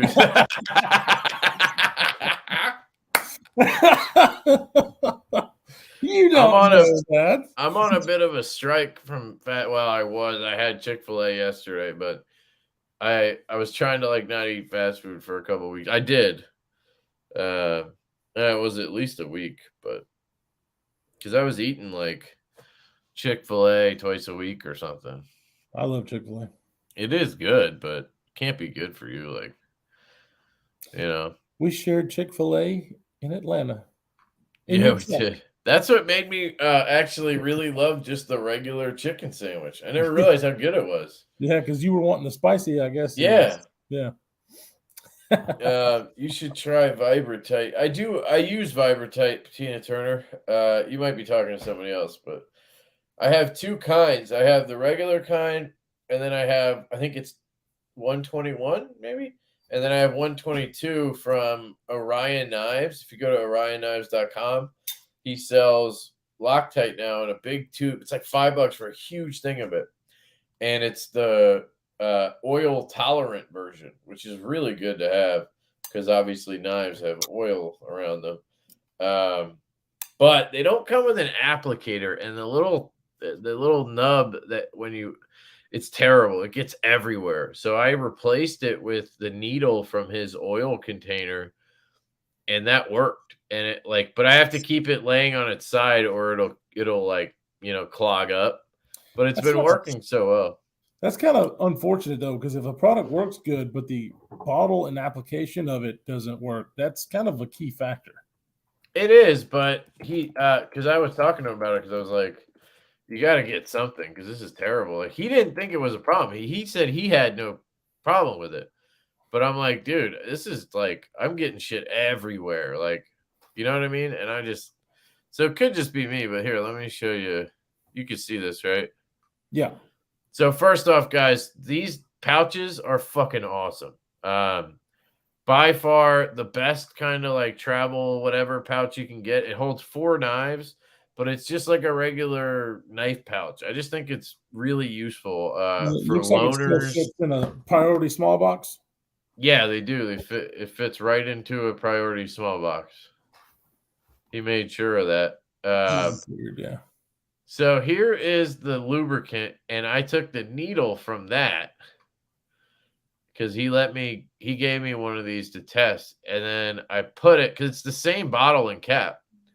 and I put it on this because all you have here is this little nub that you twist off, and then it's just like it's a pretty big opening hole that you know what I mean?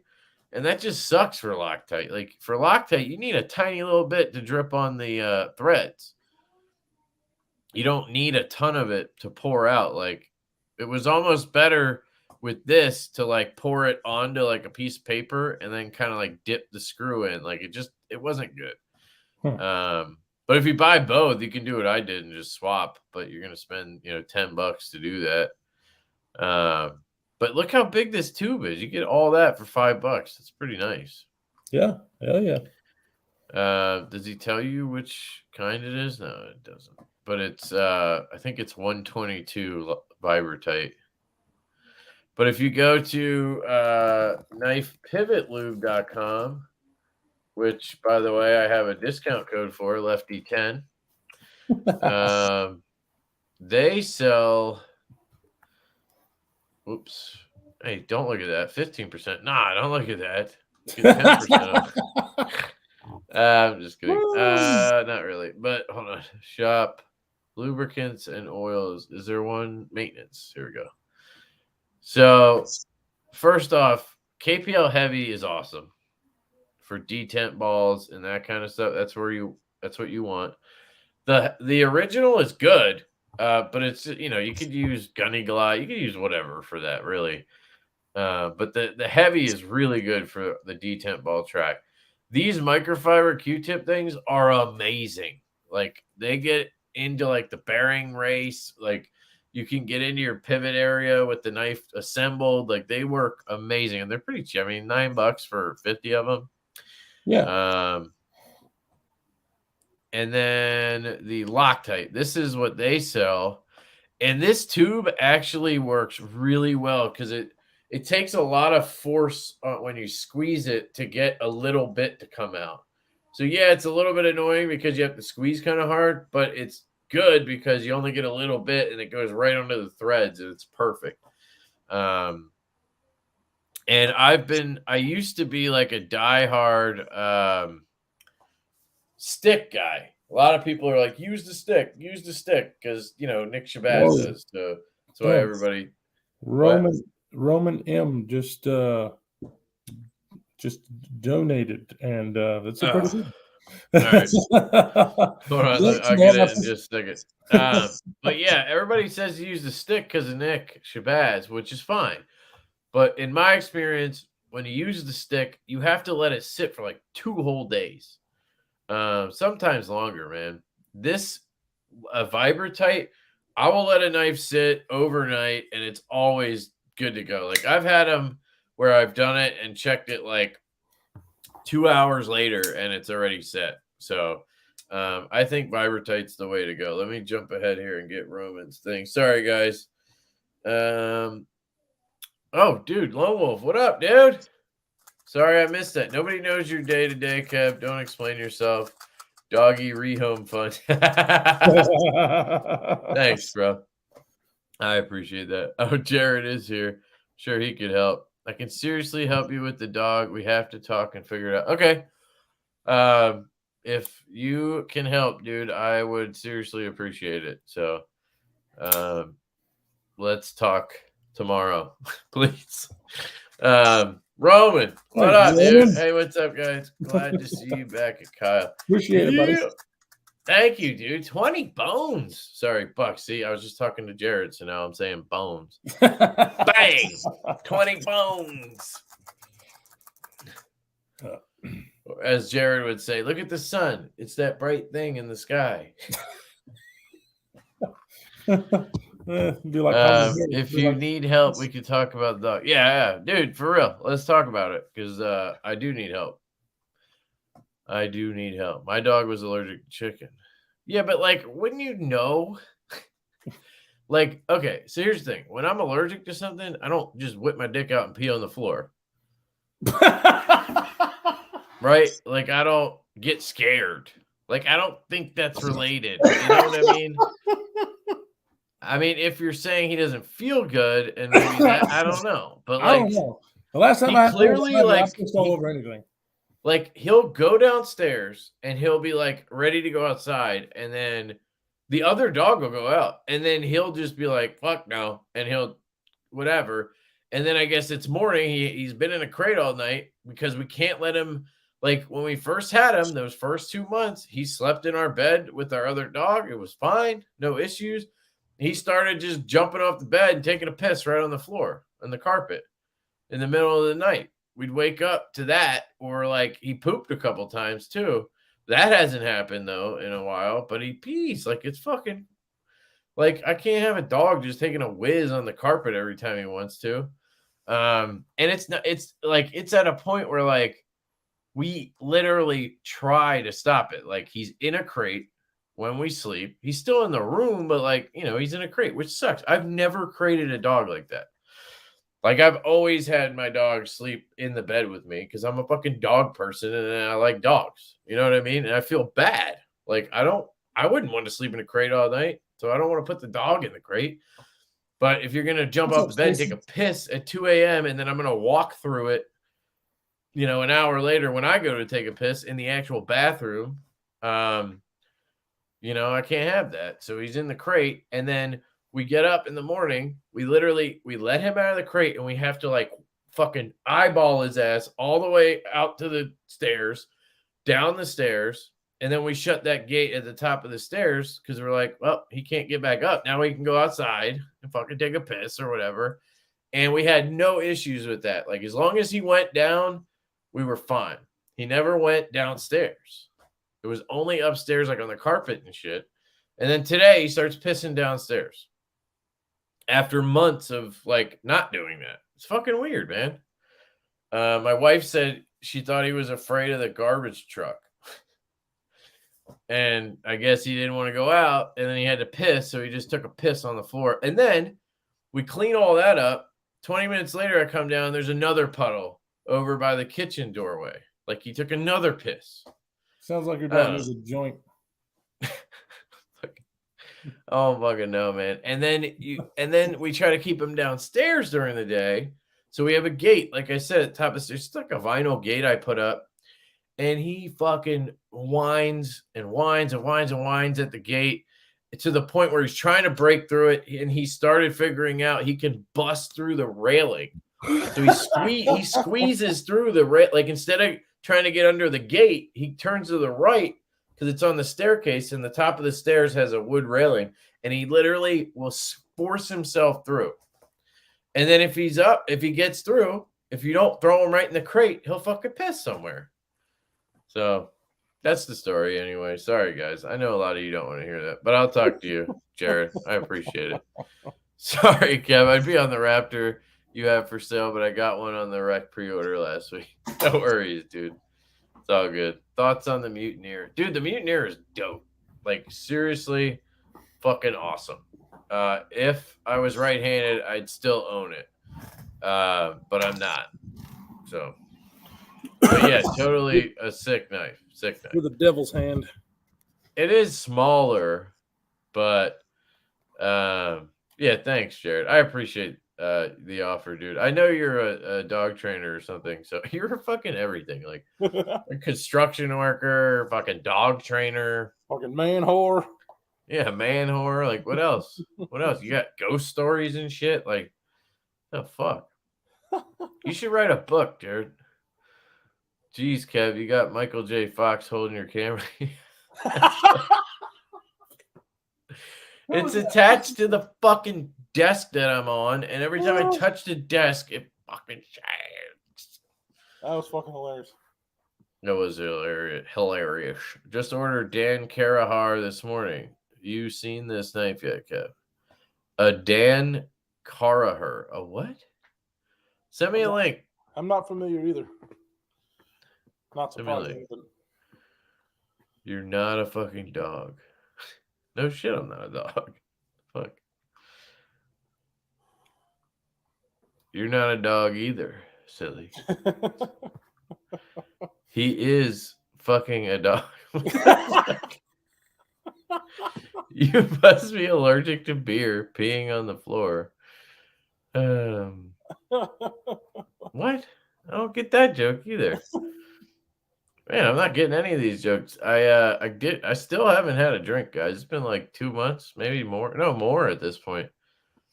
Yeah, I I've think been it's been working longer than 2 at a months. pet store for 11 years and know a shitload about nutrition and whatnot if you ever need some help. Yeah. I think it's established I need help. I don't think I can hint any further that I need help. I need fucking help. Please.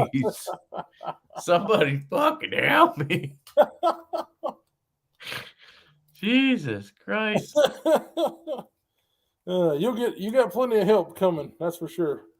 Yeah, right. Javon says, sounds like we need to jump in a Clubhouse after the stream and fix the puppy. So Javon is pimping this Clubhouse app. If you guys want to check it out, basically it's an app where you like hang out. It's kind of like this live stream, except like nobody's on camera. Like we'd all just be there and you can talk. And I think maybe it's like 2 people have a conversation and then other people can ask questions. I don't know if it's like everybody can talk because that would suck. I don't know how it works, but I'll be happy to check it out, dude. If it's about knives, like fuck yeah. Hey, Stacey, what up? How old was he when he got sprayed? We got him. He was 2, and he got sprayed like I don't know 2 months later. So he's still 2 years old. That is why it pees. Because it's a dog? Is that what you're saying? He is a fucking dog. That's what he's saying. Okay. Dude, I've had, I don't know, 4 dogs. And I've rescued all of them. Like, none of them have been like a breeder dog. Like, they've all been like, I was down in the city at a party in high school and somebody had these puppies that came out of nowhere and I took one because I love dogs and I just wanted a dog. And that's how I got my first dog, Jack. Fucking best dog ever, by the way. German Shepherd mix. Then my next dog, Riley, I was in Michigan at friends, and this guy had a dog he couldn't have anymore because he moved into an apartment or something. They wouldn't have a dog over 30 pounds or something. So I took him. I drove him back from Michigan. I was like, I'm not letting this dog go to the pound. Anyway, my point is I've had a ton of dogs. I've never had a dog just like blatantly just be fucking crazy like this. I've had dogs that like, you know, bark at people, and even Riley would like nip at people. I would take that over this. For fuck's sake. Like, I don't know. Maybe he smells the neighbor smoking reefer and thinks the skunk is back. Yeah, but that's not I don't know. It doesn't help. Like, even if I can't root out every skunk ever. Like, we have to stop him from hating skunks somehow. I don't know. Take him outside and piss with him in the backyard.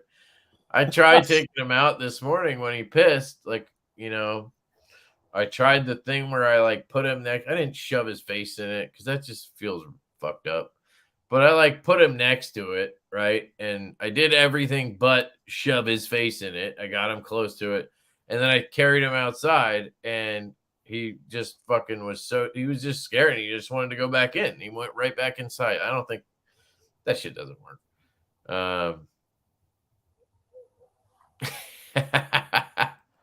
Wife didn't have the heart to tell him that she couldn't make it to the bathroom. Have you tried just taking him outside to go instead of him using the dog door? Yeah, but the problem is he won't go then. And you still have the problem where he's going to do it. Like, I've seen him go outside.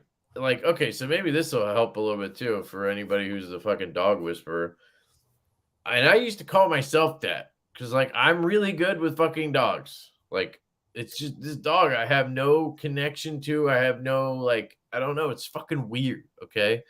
He's albino too. I don't know if that has anything to do with it. Maybe he's just fucking crazy. He seems like a night owl. He's way too white. He sleeps all day, and then at night he starts getting all like rowdy. But fuck was I gonna say? Try taking him outside. Fuck, I forget already. Excuse me.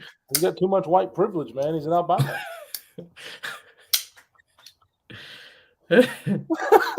I lost my train. Oh, I've Thanks. literally seen him go outside and pit. Like, so in the morning, let him out of the crate. There was no fucking garbage man or no skunk, whatever. He went outside, watched him take a piss, take a shit, come back inside, come upstairs.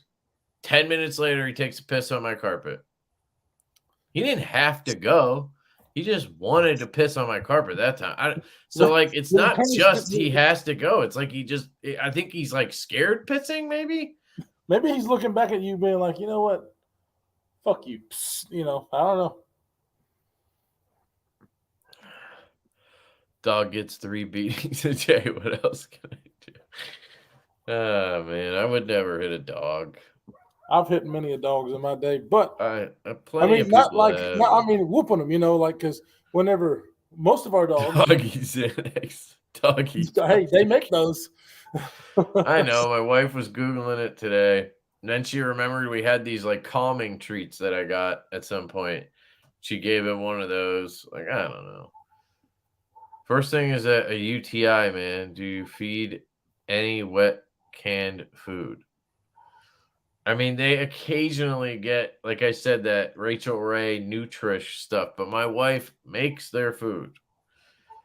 Like, literally, I've already said this. She gets, like, we buy fucking a thing of fucking boneless chicken cutlets, like, you know, for whatever it is, $12. We get 3 pounds of it, and she shreds it up, too. She fucking slow cookers it. She uses a fucking crock pot to make their dinner.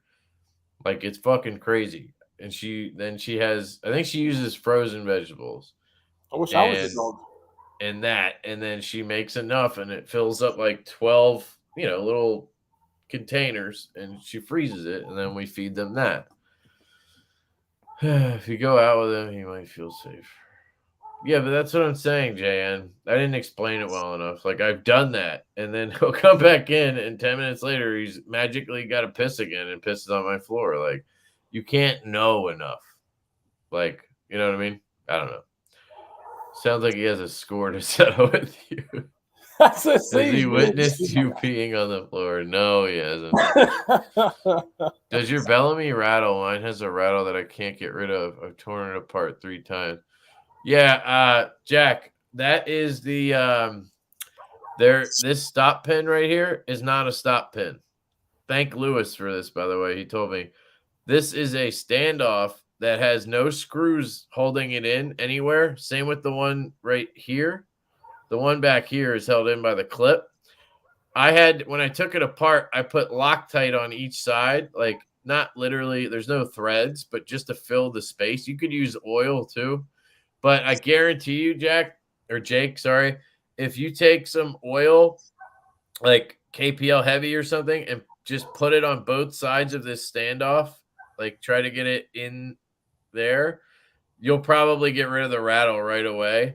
But then when you take it apart, you can like Lewis actually took this one out, and it didn't affect the knife at all, and it stopped his rattle. But I have no rattle because I put Loctite on both sides to keep the rattle from happening. But that's what it is. It's these loose standoffs. They're not seated in by anything but pressure. And I guess there's not enough pressure to actually hold them down enough. Or they didn't use a thick enough standoff. Interesting. Yeah. I'm fixing to have to get off the animals. This donation protects dogs from Kev making them piss themselves. Thanks, Chess. Really appreciate that, dude. Sort of. Not really. You gotta go? I gotta go. 4 o'clock's gonna come really fast. Yep. All right, dude. Thank you for coming on. I really appreciate having you back, dude. It's great. Yeah, man. Guys, I really appreciate y'all for the welcome back. Sorry I was gone for so long, but yeah. Are you gonna be on Saturday? I should be. I gotta go out of town on Saturday, but I should be back in time because I gotta go help a buddy. Maybe you can host your own show for once. Maybe. We could do it on your channel. People will be like, wait a minute, whose channel is this? Why are we on this random guy's channel? Yeah, but we should do that. All right. Well, I will let you know. I should be back in time. All right, cool, dude. Thank you. All right, guys. Have a good night, dude. I love you guys. Later, man. See ya. Oh man. Oh god, now it's just my fucking face. Jesus. You mean neutered? Spade is female. Who are we talking to? I think he said, when did he get sprayed? If we're talking about the same thing. Because we're talking about how he got sprayed by a skunk, but maybe we're talking about something else. He was neutered before we got him. I think they neutered him. The rescue neutered him. Like they brought him up from Georgia or North Carolina. That's where they get all the dogs for this rescue. And they neutered him already by the time we were interested. And again, when we went through the adoption thing, like they didn't like the foster people, they didn't have any issues with him doing that. Like, so I don't know. It definitely, I think the skunk like traumatized him, dude. Like to the point where he got scared to go outside to pee, and then he probably got used to peeing inside, so he just does it now. You know what I mean? Anyway, I'll stop talking about that. Sorry. Anybody want to talk about knives? Your dog has a weak T10, bro. I will give you direct plan to help. I have to ask a series of questions first. Okay. We'll do it, dude. We will do that. Did you put skiffs on your dog or sell it immediately? If you ease up on the LaCroix, you won't have to piss at 3 a.m. Bloody hell. Yeah. No, I know that, dude. I drink way too much fluid at night, but like, this is a guy who used to drink like 10 beers a night. Like, that was my thing for like 10 years. So, I'm replacing that with LaCroix and sugar, like chocolate. I backed off the chocolate a lot until my wife recently bought a bag of fucking Kinder chocolates and I fucking crushed them. The little Bueno ones are so fucking good. But yeah. Otherwise, I kind of was easing off the chocolate. But after I stopped drinking, I was fucking crushing chocolate just to because you know alcohol is all sugar apparently, and I was just like replacing it. But anyway, I don't mind getting up to piss once at night. Like, who gives a fuck? LaCroix, baby. LaCroix.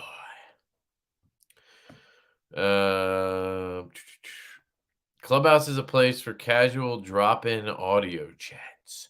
When you open the app, you'll see rooms full of people talking and have the opportunity to explore different conversations. Cool, dude.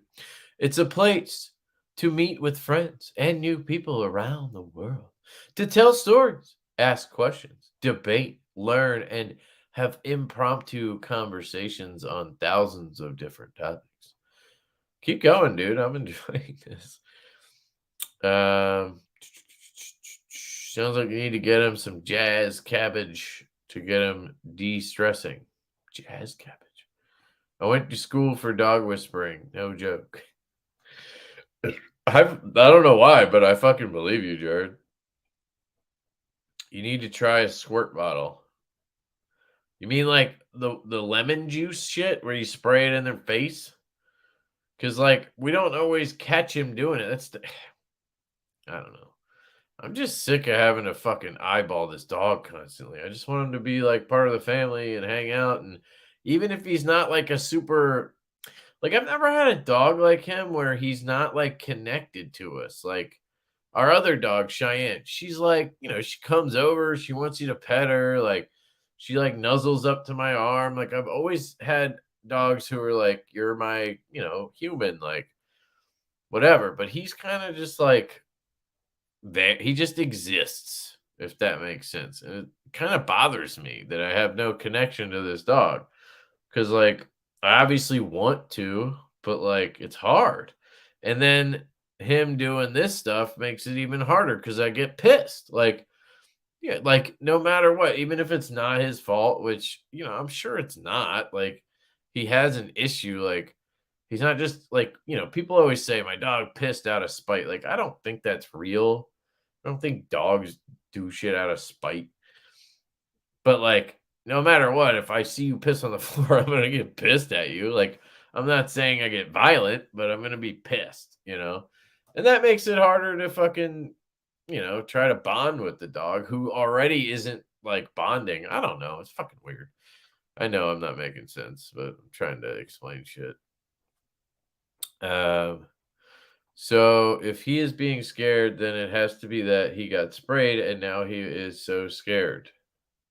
Now, yeah, I think that's essentially what it is. Take him out and you per where you want him to show him. Take him out and you want me to pee where I want him to pee? If you legit want me to do that? I live in a row home, right? Like some neighbors just watch me whip my dick out and start pissing next to a dog. Like, this is where you pee. Just start pissing everywhere. Damn it, Stacy. Don't make me do this. Tell me I will do it if I have to. Don't make me. Don't make me. They eat better than I do. Dude, they legit eat like fucking kings. Like, yeah. Yeah, that comment is like 10 minutes old still. They all are. They all are. I'm catching up. Shitting on that.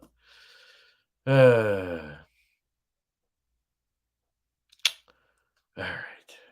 Damn dog is eating better than Kyle. All right, I'm skipping ahead a little bit.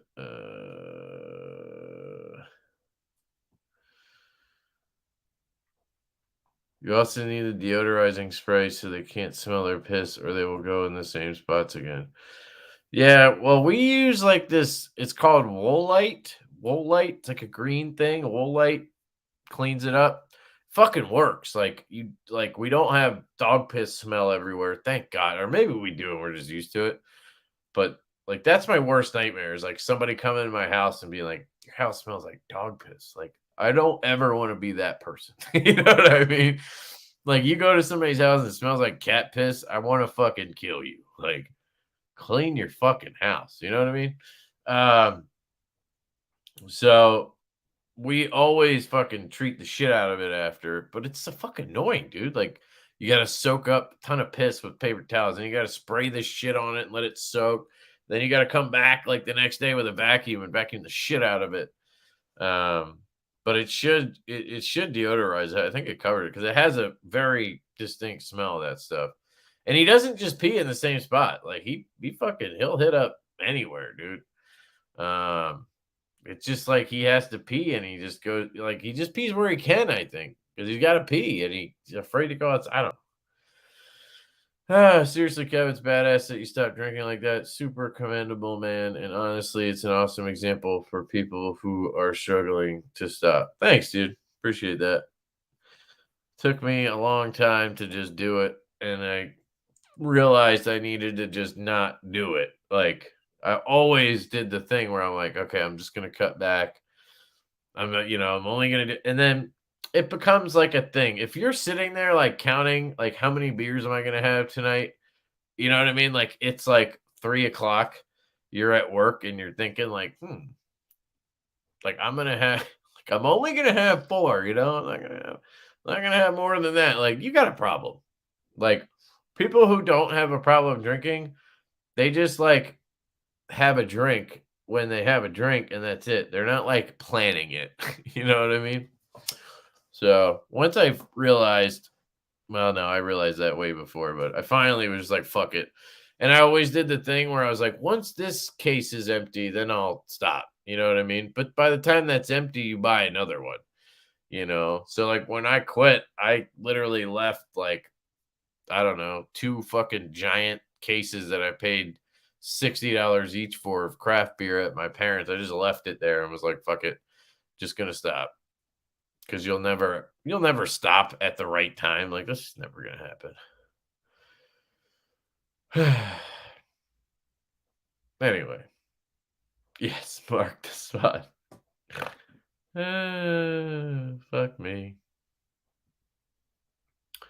I think here's my plan, guys. My plan is to listen to Jared. He's come in clutch before for me, so I'm gonna go with Jared on this one. And I'll tell you what, if that doesn't work, Stacy, I'll piss out there with the dog. All right. I'm gonna fucking end up pissing on him though. He's such a little dude. He's gonna like squirt around me and then get pissed on. You know, he'll look at you and say, "Shit, this is my."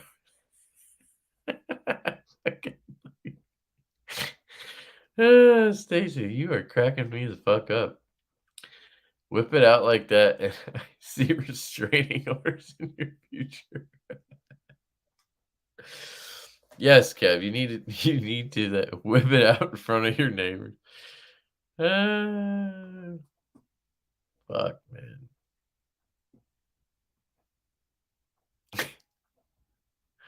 My dogs eat chicken, salmon, and sweet potato jerky. The missus dehydrates it, but I give them high quality dry food for main meals. Yeah. I've never had dogs that would like this dog does. It's fucking weird, right? He'll do this shit, but I've never had dogs that would eat dry food. Like, okay, you're all gonna say if that's all you give them, they'll eventually eat it. I know, but like my dogs have always wanted wet food, like, and you had to like mix it in with the dry food. That was the only way they would fucking eat dry food. Spoiled the fucking shit out of them.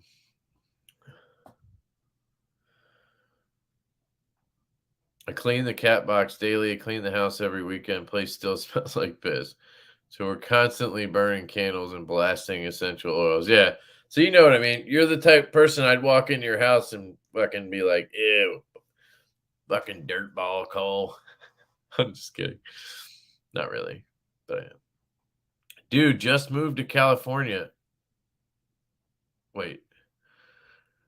Somebody actually moved to California? Like, what the fuck is wrong with you, Will? Apparently, you can pass and shit anywhere outside. Piss and shit anywhere outside. Nice. Nice. Oh, just moved. Okay, I thought you said you just moved. I was like, somebody moved to California? Okay, got it. I am not going to do that. Can't wait to hear Jared's next story be about Lefty explaining to a judge that his incident indecent exposure charge was because he was trying to train his dog to be outside. Yeah. It would be like the time Jared bought a knife off me and put bang in the notes and PayPal fucking banned my ass. Yeah. Went cold turkey with SIGs 1 month down. Knives really helped. Ah, awesome, dude. Proud of you, man. That's awesome. SIGs is a tough one. You know me. I fucking quit everything. I've been addicted to and quit everything. SIGs was a tough one, man, but my dad did it. That's how I did it. My dad got into the vaping. And the way he did it was he like started with a high dose of nicotine in the vape and he worked his way down to zero. And then he was on zero for a little while, like a good while, and then he quit. And he like, I don't know, we made like a deal where if he actually quit, then I had to. And like I had been smoking for like 10 years, maybe. I started pretty young.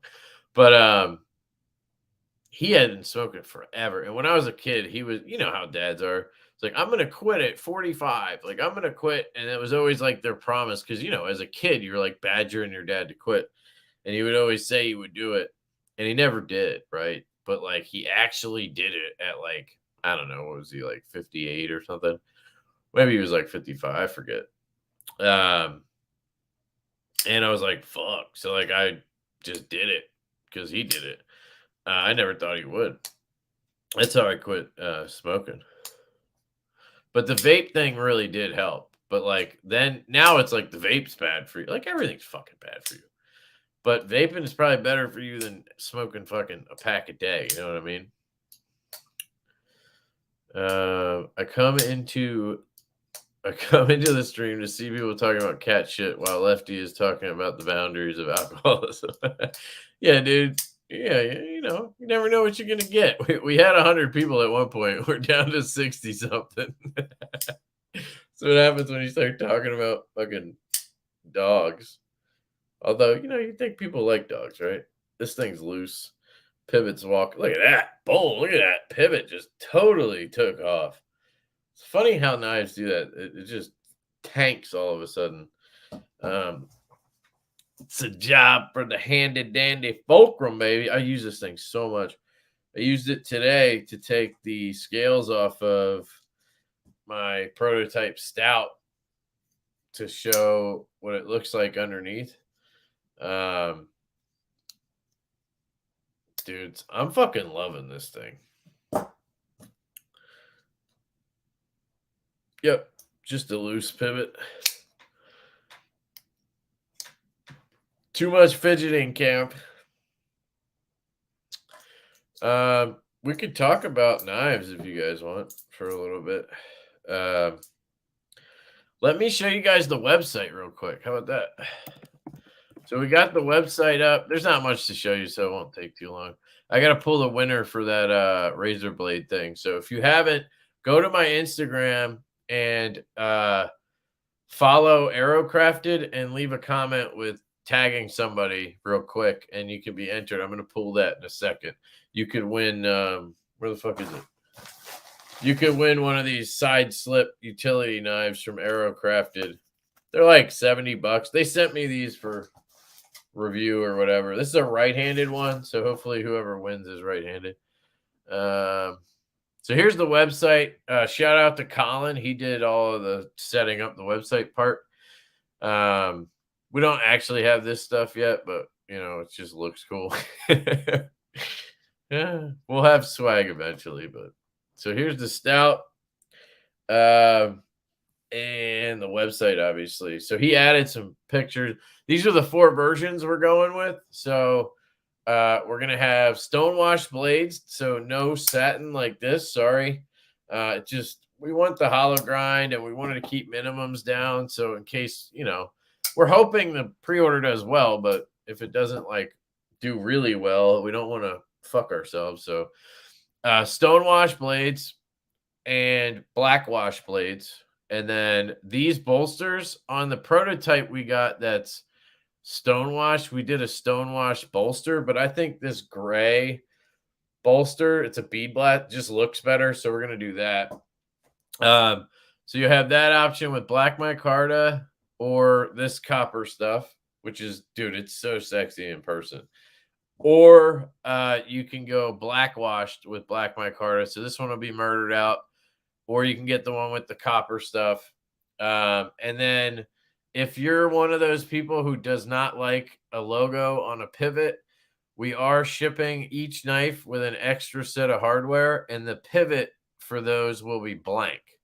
So it won't have a logo on it. So this pivot will just be, satin, and this pivot will just be PVD.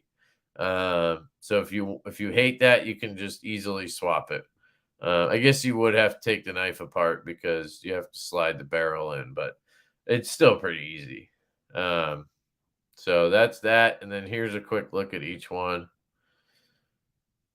That's the stonewash. I think that's still going to look really good. This with a stonewash, I think is going to look good.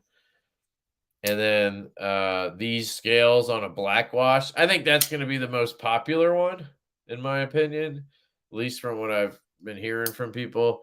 Here's the just kind of user uncoated finish, black micarta.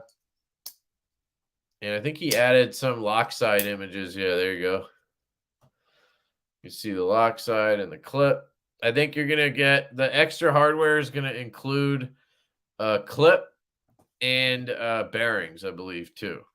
At least that's what we're going for. And then here, if you want to stay up to date, just sign up here for the newsletter, and we'll be sending emails when the pre-order is going, all that stuff, if you want to stay up to date. And then here is our Instagram. Right. Yeah. Is the Instagram. You can follow us there too if you want information on the pre-order. let's pull this winner since I'm here. Lefty C.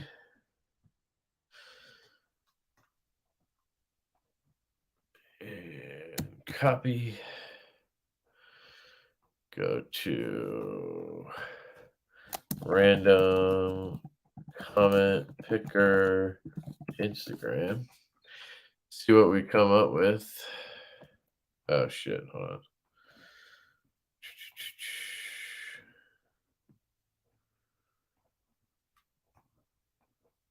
Oh, wrong one.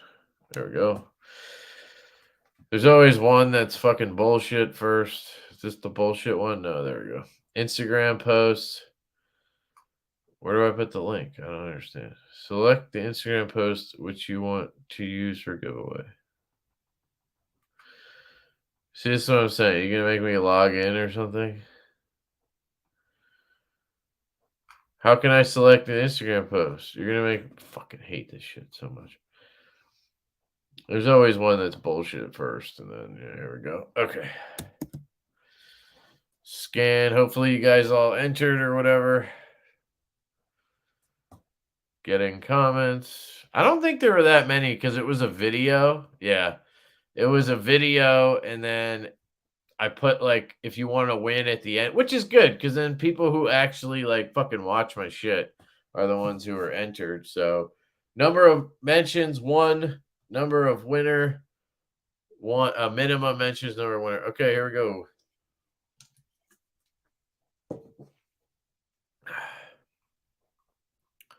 Practically classy tactical. Awesome. Practically classy tactical.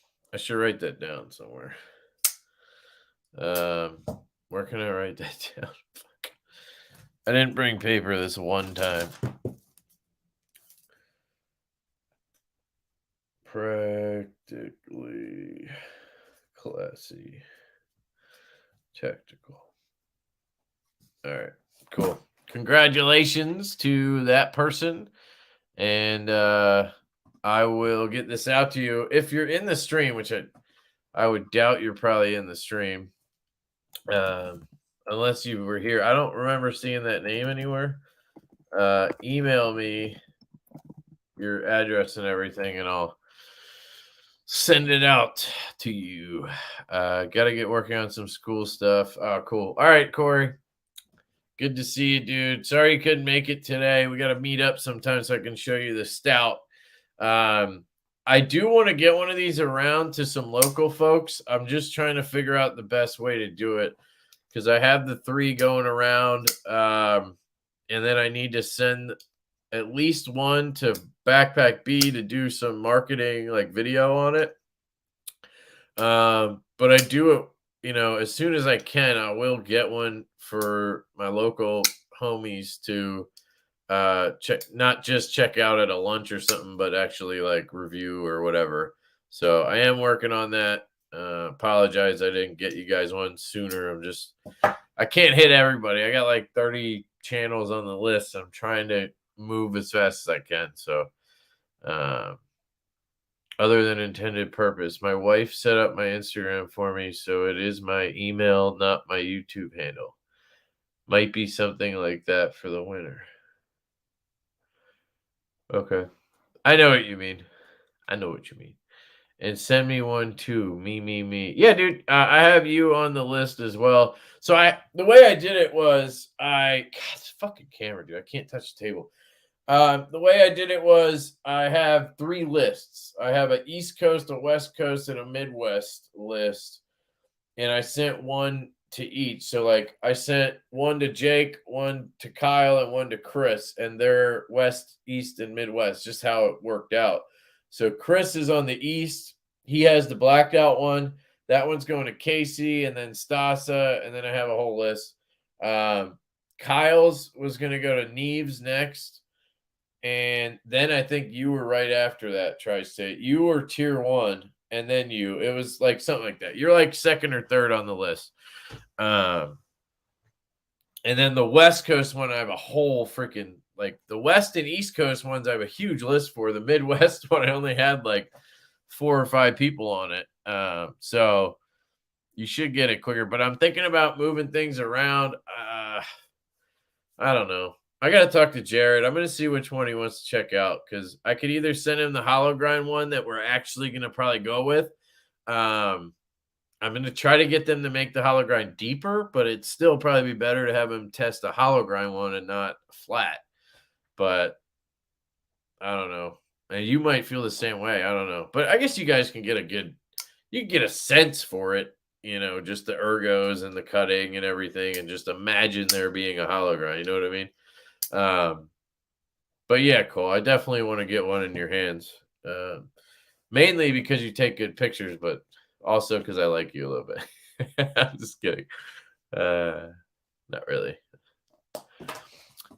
Z-Man, was I on the West list? I actually don't know if you were. I had you on the Nimble and the Asher, I think. I don't know. I'll check. Can you DM me real quick on Instagram and just say, dude, I'd like to be on the list? Because if you're not, I'll add you. I have you on some list. I just can't remember which lists. Whew, I can't memorize everything. Fucking sucks. Wish I could. I'll start a channel if you send one to me. So there are people who don't have channels that want to check them out, and I don't want to say you can't. I just need to get them to the channels first because obviously I have to market the knife because I want to sell the knife. Like I want it to do well so I can do the project. So for that reason, I need to send it to channels so I get marketing, right? But after that, you know what I mean? I will happily send if I have a prototype to send to you and you want to check it out, I will do that. It's probably not going to be before the pre-order. You know what I mean? I'm trying to squeeze in as many channels as I can before the pre-order. That's my goal. But he said, yeah, I had the Nimble 3.5. Yeah, I knew that. And I think I had you on the Asher prototype, the Kunwu prototype. I thought I did. But again, just DM me on Instagram and say, hey, dude, I want in on the Stout and the Asher or whatever you want in on. And I'll add you if you're not. I can't pull it up because my phone is the camera right now. Otherwise I would have just looked for you. I'll take some sexy pics for you, dog. Thanks, man. I appreciate that. Totally, dude. No question. Are you talking to me? I don't know if you're talking to me. What did I say? I'm sorry. Yeah, hopefully you buy one, man. But no, I would send you one. As soon as I have one to send around to people, I will send it. It's just a matter of even having 5 prototypes wasn't enough, guys. I thought I was being smart and getting more prototypes. I've never seen anybody say they got 5 prototypes or at least had that many. We're sending 3 of them around and it still doesn't seem like enough. So I won't be able to afford one, but I believe you will sell them all. You rocked that. Oh, thanks, dude. I appreciate that. If anybody is a Sezzle user, we are going to have those options. We should have Sezzle and Shop Pay in 4 or something. If I can add more, I will. I hate when people turn Sezzle off or don't use it just because they want to save that. I don't know what Sezzle takes. I'll find out. But we're definitely going to use it. Because any chance I can, I use it. It's just nice. It's not because I need to. It's nice to do it that way. Keep the wife off your back. She can hear me, so I'm whispering. I am not big enough of a channel as much as I want to show off that Stout. Dude, like I said, man, if you want to be on the list, just DM me. I'll put you on the list. You just at this point, I already have a pretty long list, so it's not going to be before the pre-order, but I'll happily send you one when when your turn comes up. So just DM me. I can't do it if you don't DM me. You know what I mean? I'm not going to remember that you said that just because I get a lot of those messages. But if you ask, I will add you immediately. But you got to DM me because I don't have my phone in my hand right now, so I'm going to forget by the time I get to it. I'm in Ohio and I'll make a video. I have all 10 subscribers for my 10 videos. Awesome, dude. Yeah, dude, again, DM me. I will add you to the list. I'm not going to tell anybody no just because you have a small channel or you don't have a channel. If you're a trustworthy person, like if I know I'm going to get the knife back, like if I know you at all, I will add you to the list, and eventually you'll get to check one out. It'll probably be before the knives come in, so it'll at least be before, the actual knives drop. So just not before the pre-order, probably. Didn't you really only order 4? Yes. Yes. We paid for 4 and they gave us a 5th one. I forget why. They just said they made an extra one. I think they did that because they kind of screwed up. They were supposed to just do one prototype with a flat grind. They were supposed to all be hollow grinds, and then they wanted to show us the flat grind with this finish, the two-way satin. It's like a hand satin up here, or a whatever horizontal, and then a vertical belt satin down here. And they ended up doing 3 of the prototypes as flat grinds, and they only did 1 hollow grind. So I think they just made an extra one for us to like make up for that or something. I don't know why, but I'm glad they did, because the one they did extra, they put these scales on. We initially only asked for the aluminum, the silver version of this, and this copper is so much nicer in my opinion, which is why we're going with this instead of the aluminum. We wanted to add the aluminum as well, because there were a lot of people that liked it, but it would have raised the minimum to 500, and I just don't want to risk that. You know what I mean? Like, hopefully things go well and we could order 500, but like, I'm not going to make it where I have to. 400 is already a lot of fucking knives. Anyway, Kev, you sell that Bellamy? I saw your post. I think so. Because some dude sent me $100 while I was on the stream, and this is what I was selling for 100. But I just cut myself like an idiot right on there. Drop. That thing drops like a beast. Is it gonna bleed? Huh? You gonna bleed? Come on. No, just hurts. You hit me up on Instagram or wherever. I think we talk on Facebook Messenger. Just hit me up and remind me, and I'll double check. If you guys can't tell, I need you to remind me of everything. I have so many conversations, and like, it's not because I don't care about you or whatever. It's just I have DMs on Instagram. I have them on Messenger. I have text messages. I have emails, YouTube comments. Like, it's just endless, and I love it. I love all the interaction, but like, I forget who I talk to. Like, it's really hard, So like, having a fresh message to remind me of something really helps. Same with emails. Whenever I have to ship something, I send myself an email, and that's how I remember to ship everything. Sezzle says no to me. I've used them and made all my payments. So they say no to you? What do you mean they say no to you? Like, they literally just say no? Like, you can't use it when you try to order something? I've only had that happen when I used the wrong email address. Like, I have an account with them under my main email account.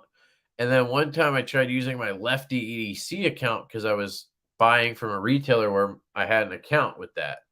And it was like, no, it wouldn't let me process it. I was like, what the fuck's happening? And I figured out that it was my email. So check that. Do you have multiple emails or something? That is weird that you can't use it, but we should have more than that. Like, we'll have Sezzle. Hopefully we'll have like the Afterpay or Zip or whatever, and then Shop Pay and 4. We should have. If I could turn them all on, I will. Like, I don't care. They take a percentage of the sale, but like, if it's like 5%, like, if it helps you guys, I'm gonna do it because I would want it. Reminder: check your email about two you got at you earlier. Okay, were you the one who wanted it, but you were waiting to get paid or something? Because if that was you, I still have it. I sent email about payment. Talked earlier. Okay. I think that's you. So yeah, that's fine. I didn't sell it or anything yet, but there was a guy who wanted me to hold it till he got paid. If that's you, then that's you. I just can't remember exactly what his name was. I think it was Chris though. I sent you an IG. I'll only hold the knife for 2 or 3 days, do a video, and get it to the next person. I just want to help up the stats for the Midwesterners. All right, dude. If you're in the Midwest, it's a shorter list, bro. I don't even know how I'm deciding it. I'm just like in my brain where you're located, you're going in that section. I don't know where you live. So, like most of these channels, I know where these guys live.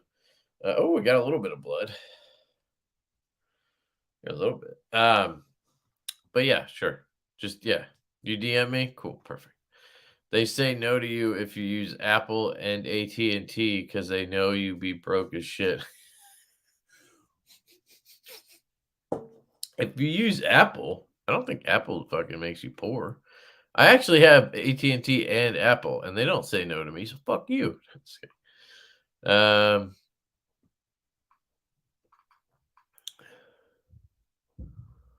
she said, but yeah, broke ab. I'm smack dab in the middle. There you go. Nice. I'm in Ohio. There you go. All right. Well, if you're near Cole, maybe he can just send it to you, and then you can have it for the 2 or 3 days, and then send it to the next person if it's already in Ohio. Try Zip. You could use it on any site. Yeah, there's some of them, Stacy, where they actually give you like a card number basically, and you just use that, and then it breaks it into payments. So you can go to any website and use it. You don't have to they don't have to have that option. You know what I mean? Like a lot of them do. But I don't know. Like blade length. Sorry, I just got here. 3.3. It's a 3.3 blade. It's 7.65 overall, something like that. 7.7. I basically call it like the Goldilocks sweet spot. Like here's your Malibu, about the same size, maybe a little longer than a Boo. But you have the finger choil, so it'll fit almost any hand. Like we had Kyle on earlier, he has giant sausage mitts, and it fits him well. I have a large glove size hand. I still have plenty sticking out, and I can choke back, get a full grip. What I like is that when you're back here, you can use the ramp. You can also use it like this, but then if you want to kind of do some detailed stuff or whatever, you get into the poon spoon, I call it. It's just like a perfect slot for your thumb to land in. And it locks you in there. There's no jimping or anything. I think Kunwu actually added jimping on their version. That's kind of the cool thing, is to see like what OEMs do, like the different stuff they do. Their engineers take a look at it and they make changes. Like there's very weird things. Like Kunwu says they can't do this insert screw in T8. Like it's not possible. When I'm sitting here with it in T8, like it's fine, right? Stacy, we're shooting for between 250 and 275 for pre-order. It's probably going to be closer to 275, maybe like, I don't know, 260, 270, which I think is fair for titanium, carbon fiber, and 20 CV steel on a bolster lock. Like I think that's pretty fair, right? But what was I getting at? I forget. Yeah, the different things they do is just interesting.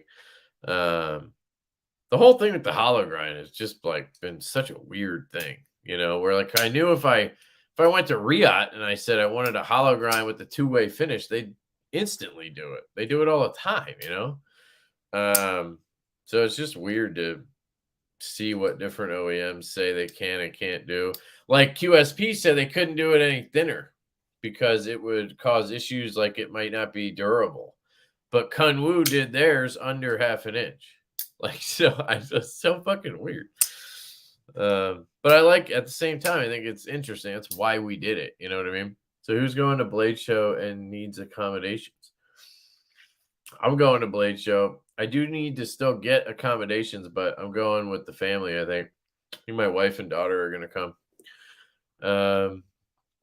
Is the secondary going to be affected by U.S. inflation? Some dude was saying he was not getting interest on MEFP Hinderer Eclipse. He was only marking up by 200. People have been paying 300 markups. I don't know, man. I have no idea how that works. But if that means I get more for my Raptor, then I'm just kidding. It's the perfect length. It's perfect. That's all you need to know. Goldilocks certified. Yeah, there you go. See, the woodsman said so. In the future, when they have all these safety features on knives, us saying we could get cut by our pocket knives if we screwed up fidgeting with them, and that's how we like it. I guess. Yeah.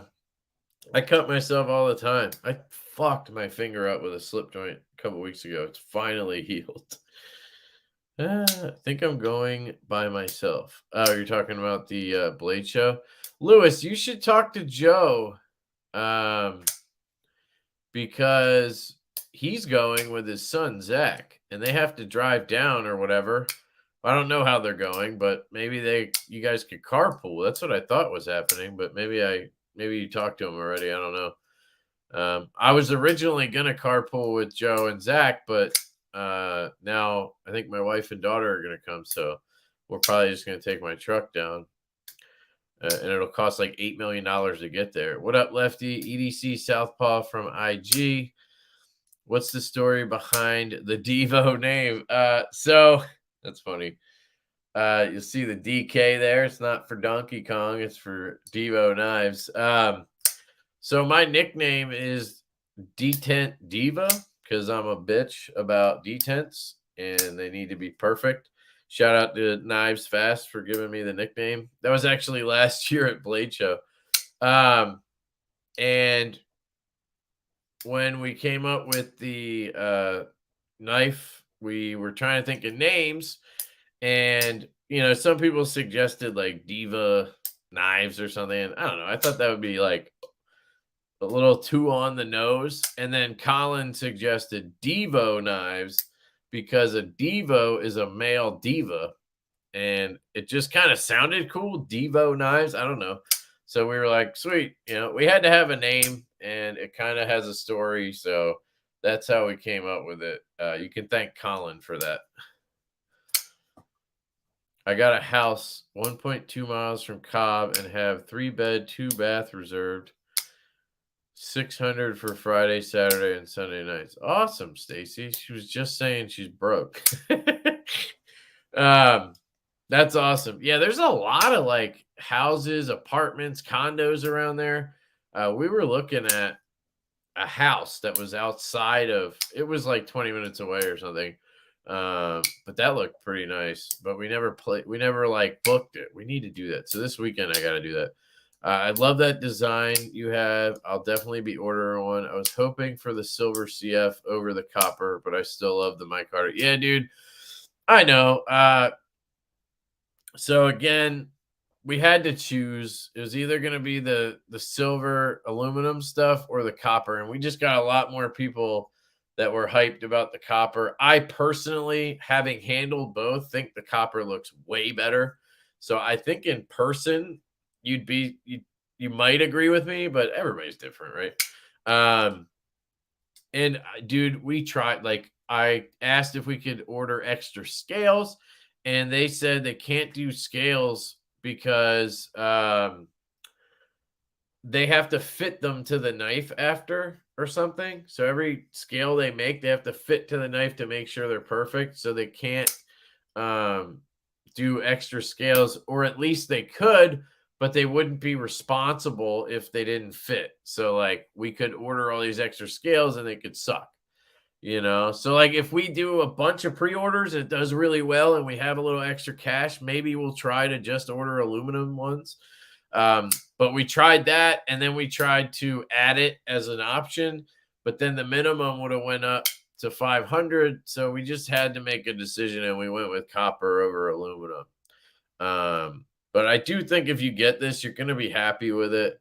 I really love this. It's so unique. Like, I've never had a scale material that looks like this. So it's kind of cool to have something different. And it's not just different, it's actually like really good looking too. So it works out. Yeah. At least start with 600. Man. You better be making like 2K of these knives and not 200. Yeah. The minimum we have to order is 400 at this point. Just for like reference, most people who do a pre-order like this the first time, the minimum is like 200 or 300. Like that's what you have to order. Like, and nobody's ordering thousands of them the first time. Like, we're just hoping we sell enough to do the run.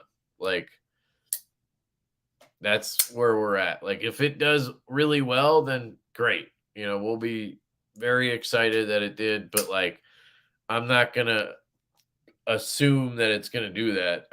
I don't know. I don't know what our market's like because we've never had one. You know, like, and then the other thing is like, do we have a lot of people saying they want one and they like it because like they like me and they want to support me and they want to, like, you know what I mean? But does that really translate to dollars? Because we're talking about 250 to 275. There you go. That answers your question, Jack. You know, we're talking 250 to $275 people are dropping here. It's not just clicking a like button or hearting or leaving a comment on a video.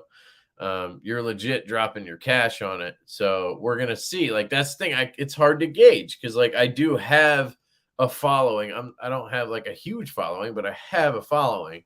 So, like, how much of it is just support for me translated to the knife, and how much of it is the knife stands on its own, right? That's the question. I seriously hope the knife stands on. I think it does. I think it's fucking awesome. You know, if this knife came out and I had the option to buy one for $270, let's say, I would totally do it. But I'm not everybody. You know what I mean? I probably spend more and buy way more than a lot of people do because I'm constantly going through knives. But if the price is under $290 each, I will buy two.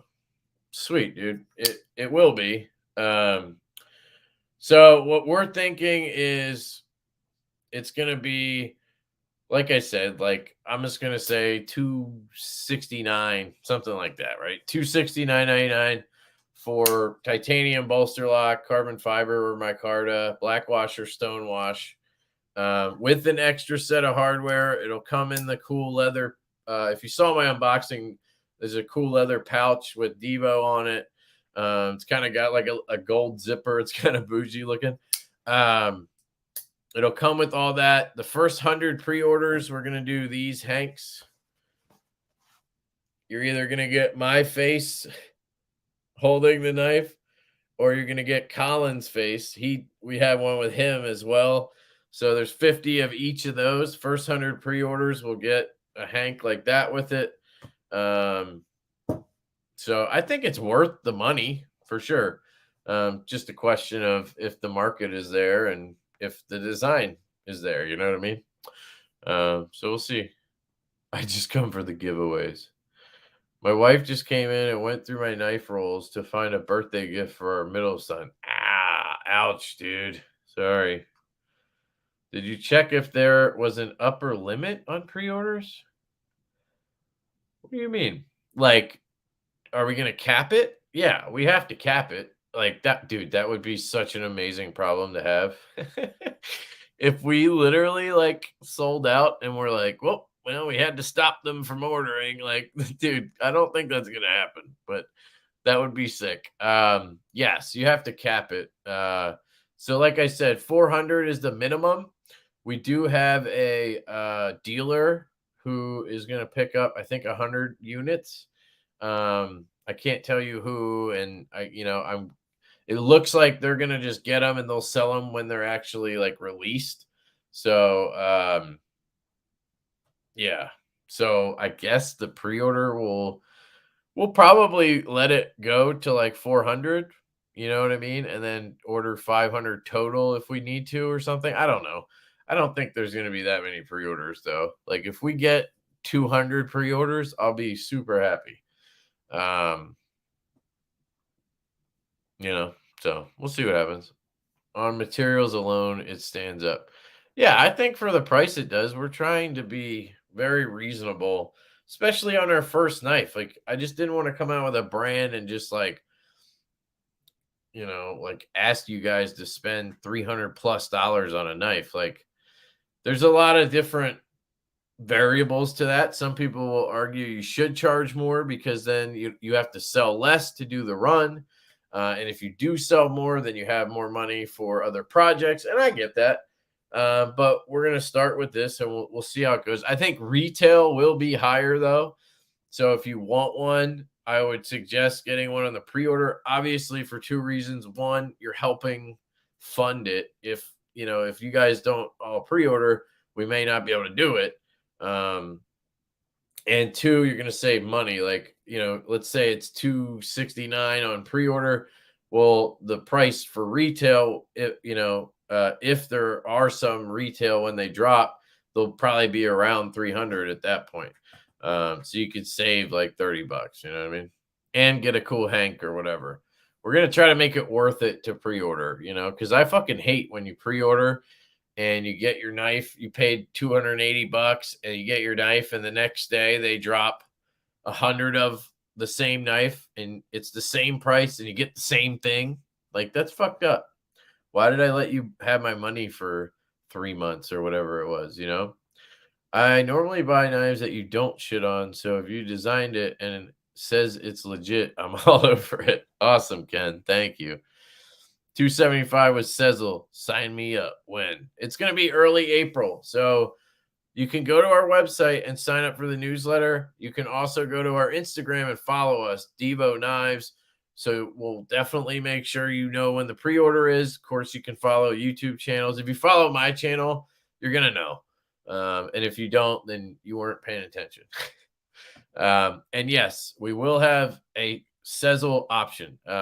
Whether it's actually Sezzle, because I got to make sure they're going to let us sell knives or whatever.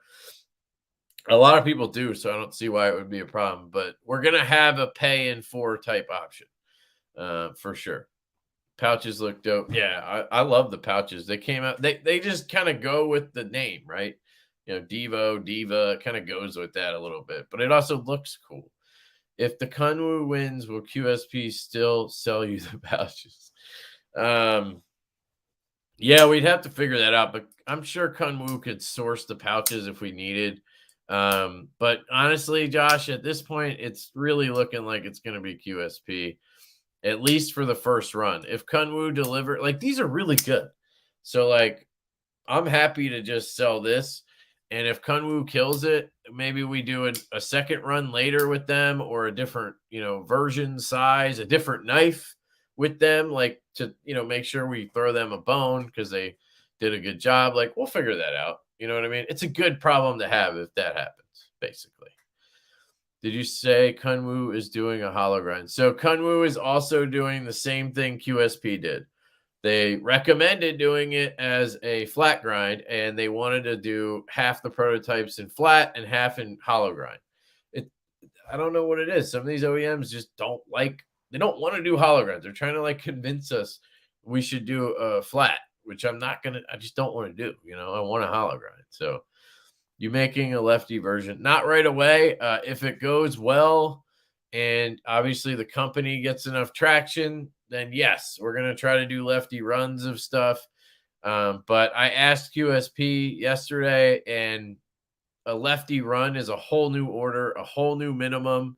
So, like, it's tough. You know what I mean? Unless you're an actual OEM where you can just make what you want, we would have to order 300 Lefties. Like, could I sell? I'm seriously, like, worried that we won't sell 300 normal ones. So like 300 lefties, I just can't think about that right now. Like hopefully it goes well. We grow as a brand, we get recognition. People know who we are. Like Vero, they can now sell lefties, and even he didn't sell all those. I don't know how many he ordered, but like, point is, that guy's got more recognition than anybody. So it's a process, but I want to do lefties. But I'm making each knife we come out with, I'm making as lefty friendly as I possibly can. Reversible clip, bolster lock on this one. We're doing liner locks on other ones. It'll always have a reversible clip. It'll always be middle finger flickable, left-handed. So I'm doing what I can there. You know what I mean? Totally unrelated. Shot White Mountain knives. There you go. Is Bearded Gear alive? Yeah, he's alive. He actually posted his unboxing of his prototype I sent him today. He did a short of it. He just moved, so he has all his shit boxed up, and he said he'll do like a review or whatever in a couple days. Just asking because some OEMs will not order above a certain number after the original pre-order, or they will push back date of manufacturing. Yeah. So like if we came back to them and said, no, we want 800, like they would probably say, well, now we're going to have to take 8 months to do it. You know what I mean? Instead of 3. Yes. That's something we'll make sure we ask them, but I don't think that's going to be a problem, dude. I think we're just going to end up ordering. The minimum's 400. We'll order that, right? If we get lucky, maybe we order 500, but I've talked to a few people, and 500 seems to be tough. Like that's where it kind of falls off. Like these are established like micro brands that do runs all the time, drops all the time. And they were telling me like you could breeze the 400, but getting from 400 to 500 it can be really tough. Like you hang on to that inventory. So I don't think for a first time pre-order, we're going to fucking do that well. So it's probably just going to be the 400 we end up ordering, that would be awesome. Urban Woodsman. Lefty, he's saying cap per person. Oh, sorry. Like someone can't buy 20 of them and then secondary market make a profit because that also kills the rest of us chances of getting one. Guys, I mean, you guys are making me like, these would be the greatest problems to have. You know what I mean? Like, if I had to worry about some guy ordering 20 of them, I'll tell you what, if that happens, I'll take care of it, okay? Like if somebody orders 20 and all the spots sell out and you can't get one, I'll fucking take that guy's 20 and I'll make it 1 and then I'll put 19 back on the site and somebody can order it. Like I don't really want to cap people because I want to sell knives. You know what I mean? Like I get your point and I don't want to promote that secondary nonsense. But like, do you really think that's going to happen on the first run of a knife? You know what I mean? Like, I just don't see that happening. I feel like if it got popular and then we did another run, maybe it could happen. But like, I don't think we're going to have to worry about it. Dude, again, it would be an amazing problem to have. Like, I would love for that to happen, honestly. You know what I mean? I don't want somebody to scalp. You get what I'm saying. But yeah, maybe we could cap it at like 5 just to be safe. But like, dude, if some of my friends want to order 5 to support me, like, fuck it. I'm not gonna stop them. But I don't think we're gonna have that problem, dude. Most people are gonna order 1 or 2 because they want to put one together to make the perfect one or do whatever. And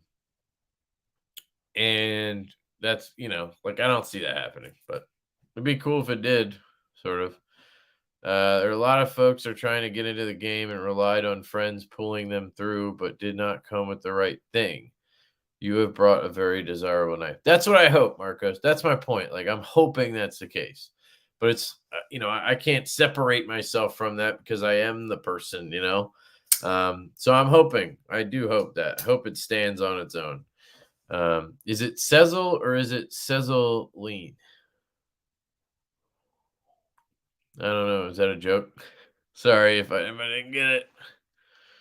But you guys have to establish yourselves and the company as a whole. You can always charge more down the road, you know. That's my point.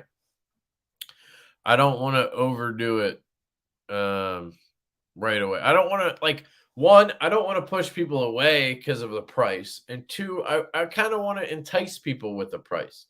Like, I honestly think if I was buying, which I buy all the time, if I saw this knife for 270 bucks on pre-order, I'd be like, damn, that's a good price. Like, most knives like this are 350. You know what I mean? Or at least 320, something like that.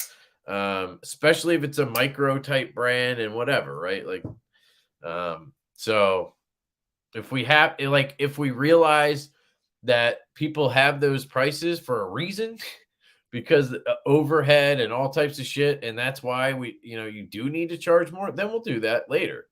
But at least for the first one, I just want to make it happen. You know what I mean? I'm not trying to rake anybody over the coals.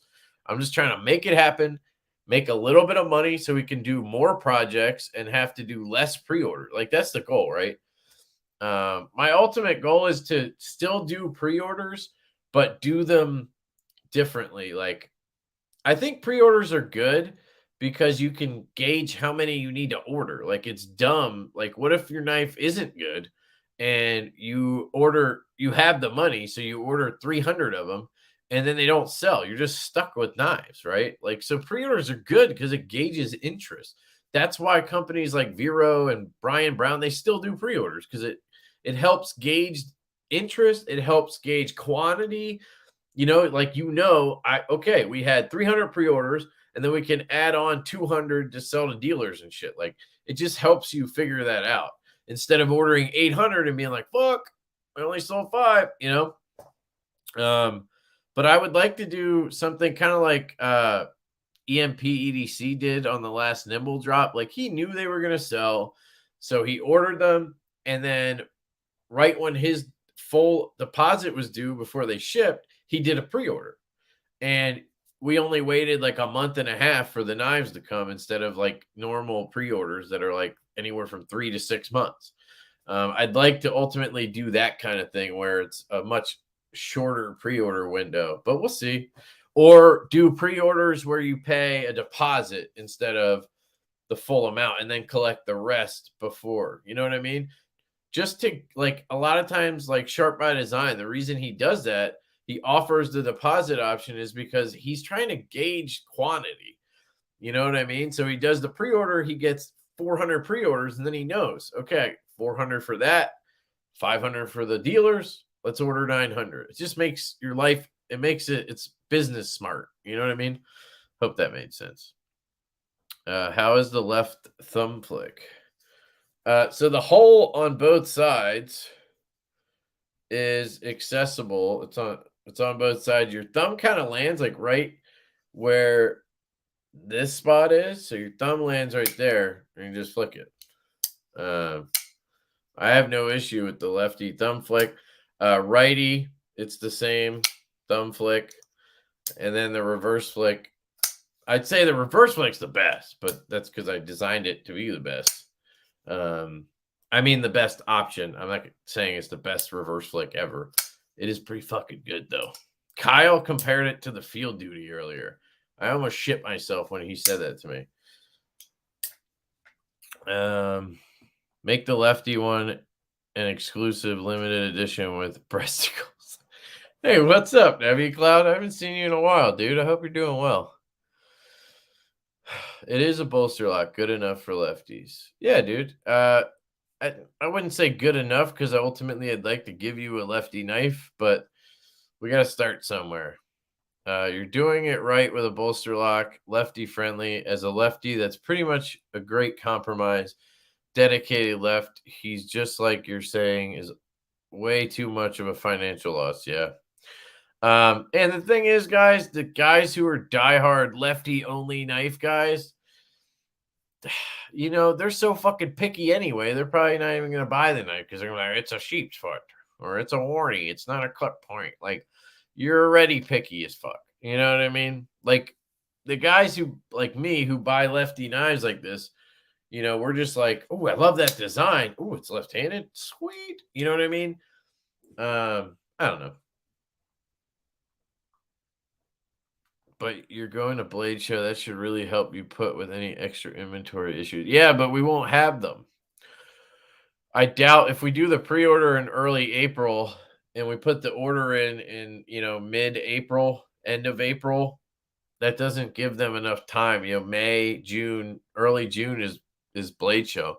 But hopefully we would have them by Blade Show West. So yeah, we could bring extras to Blade Show West.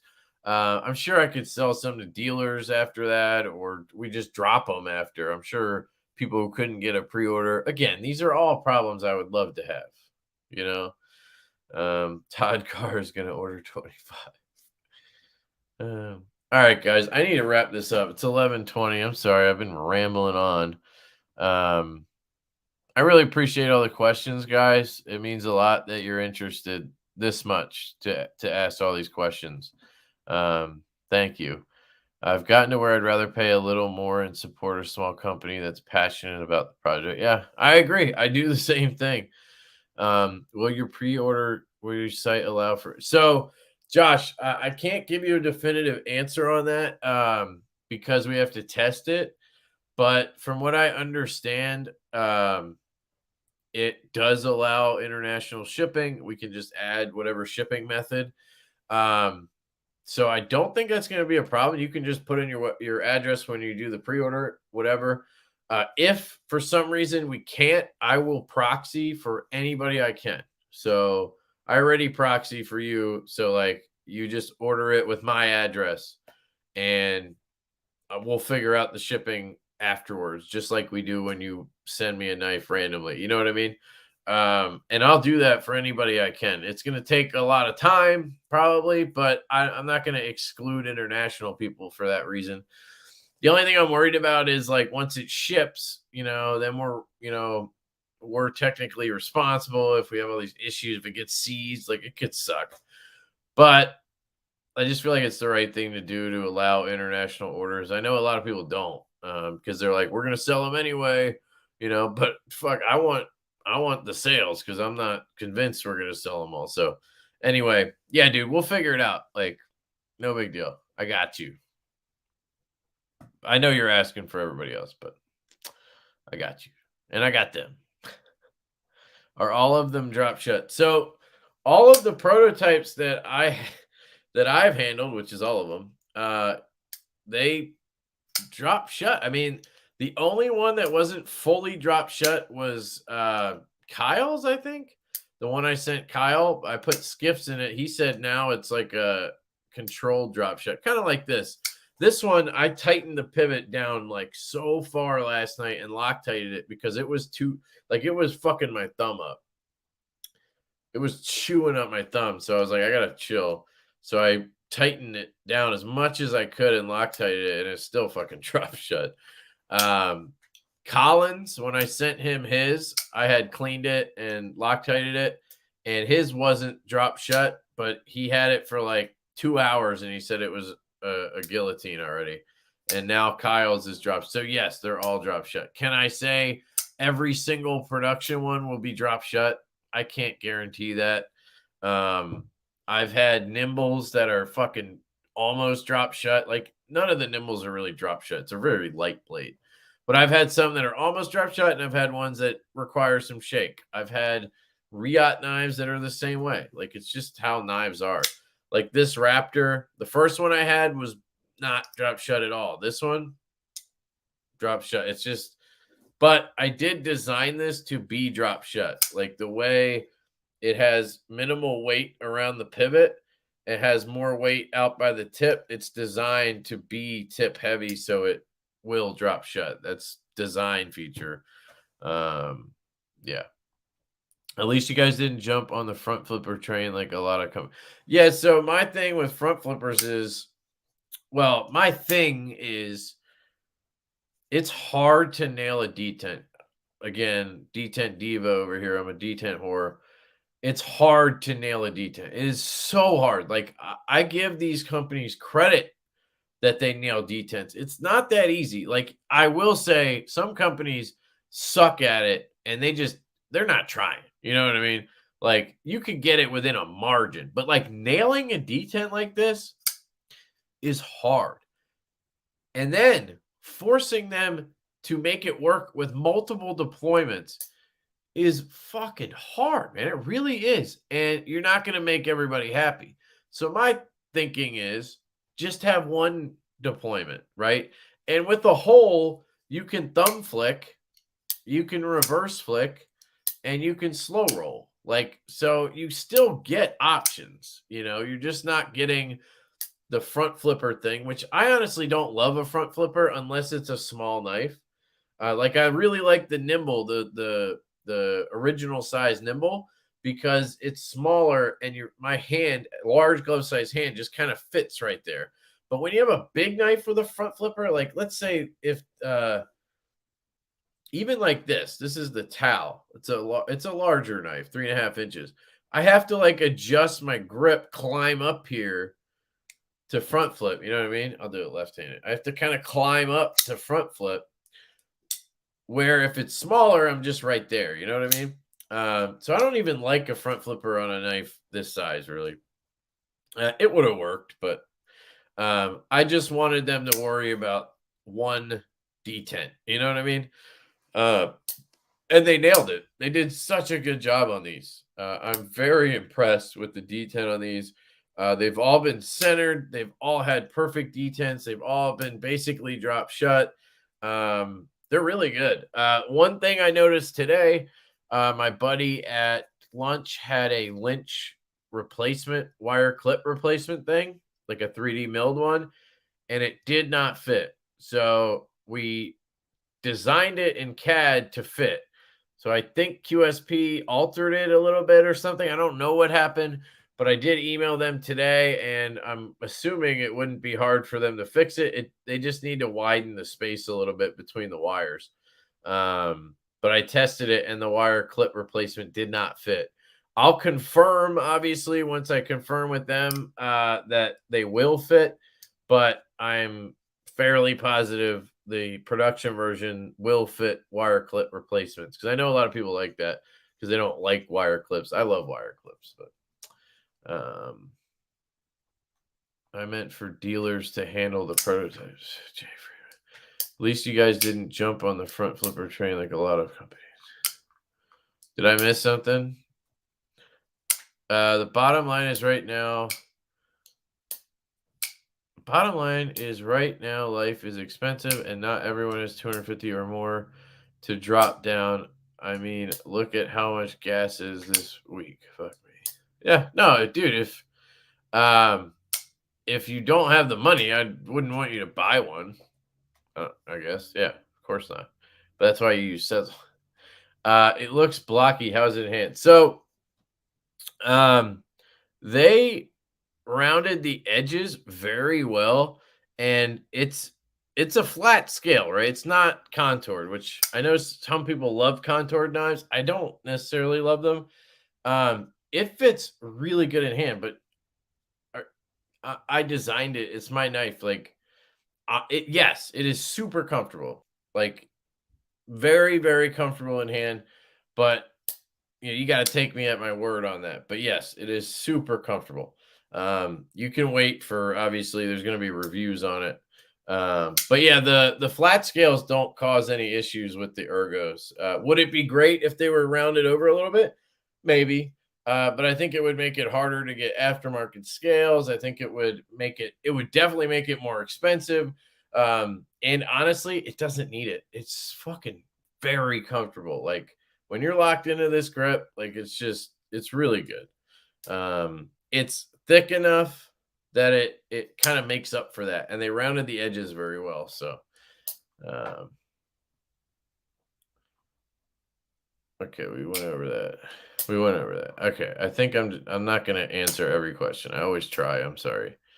Have you sent any out yet? Yeah. I sent one to Kyle, DTOM, sent one to Chris, Grady's Gear, and I sent one to Jake, Bearded Gear. And then those are going to keep going around. We're in, guys. Yeah, you're in. Don't worry. I got you. Like I said, worst case, you guys, most of you have my address already. just plug my address in when you order. And then we'll figure it out later. Like, you know what I mean? Just get the knife and we'll figure it out.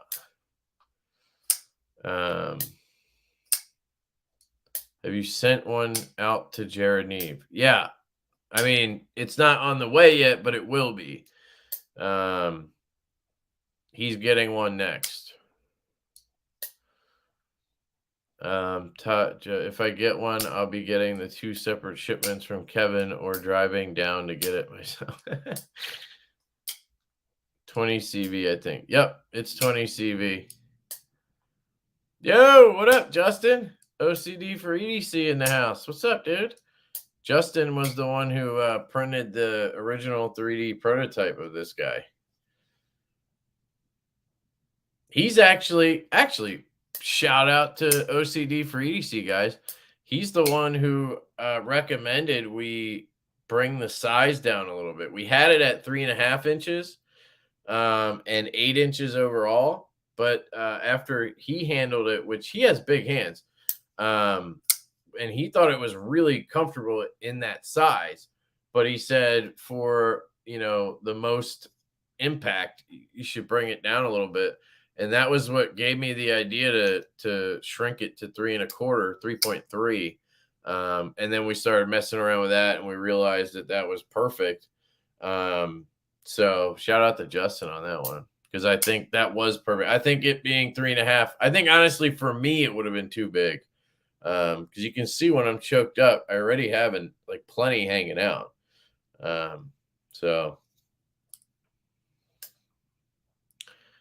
But you have a high percentage of followers who are lefty. Maybe a lefty version would work.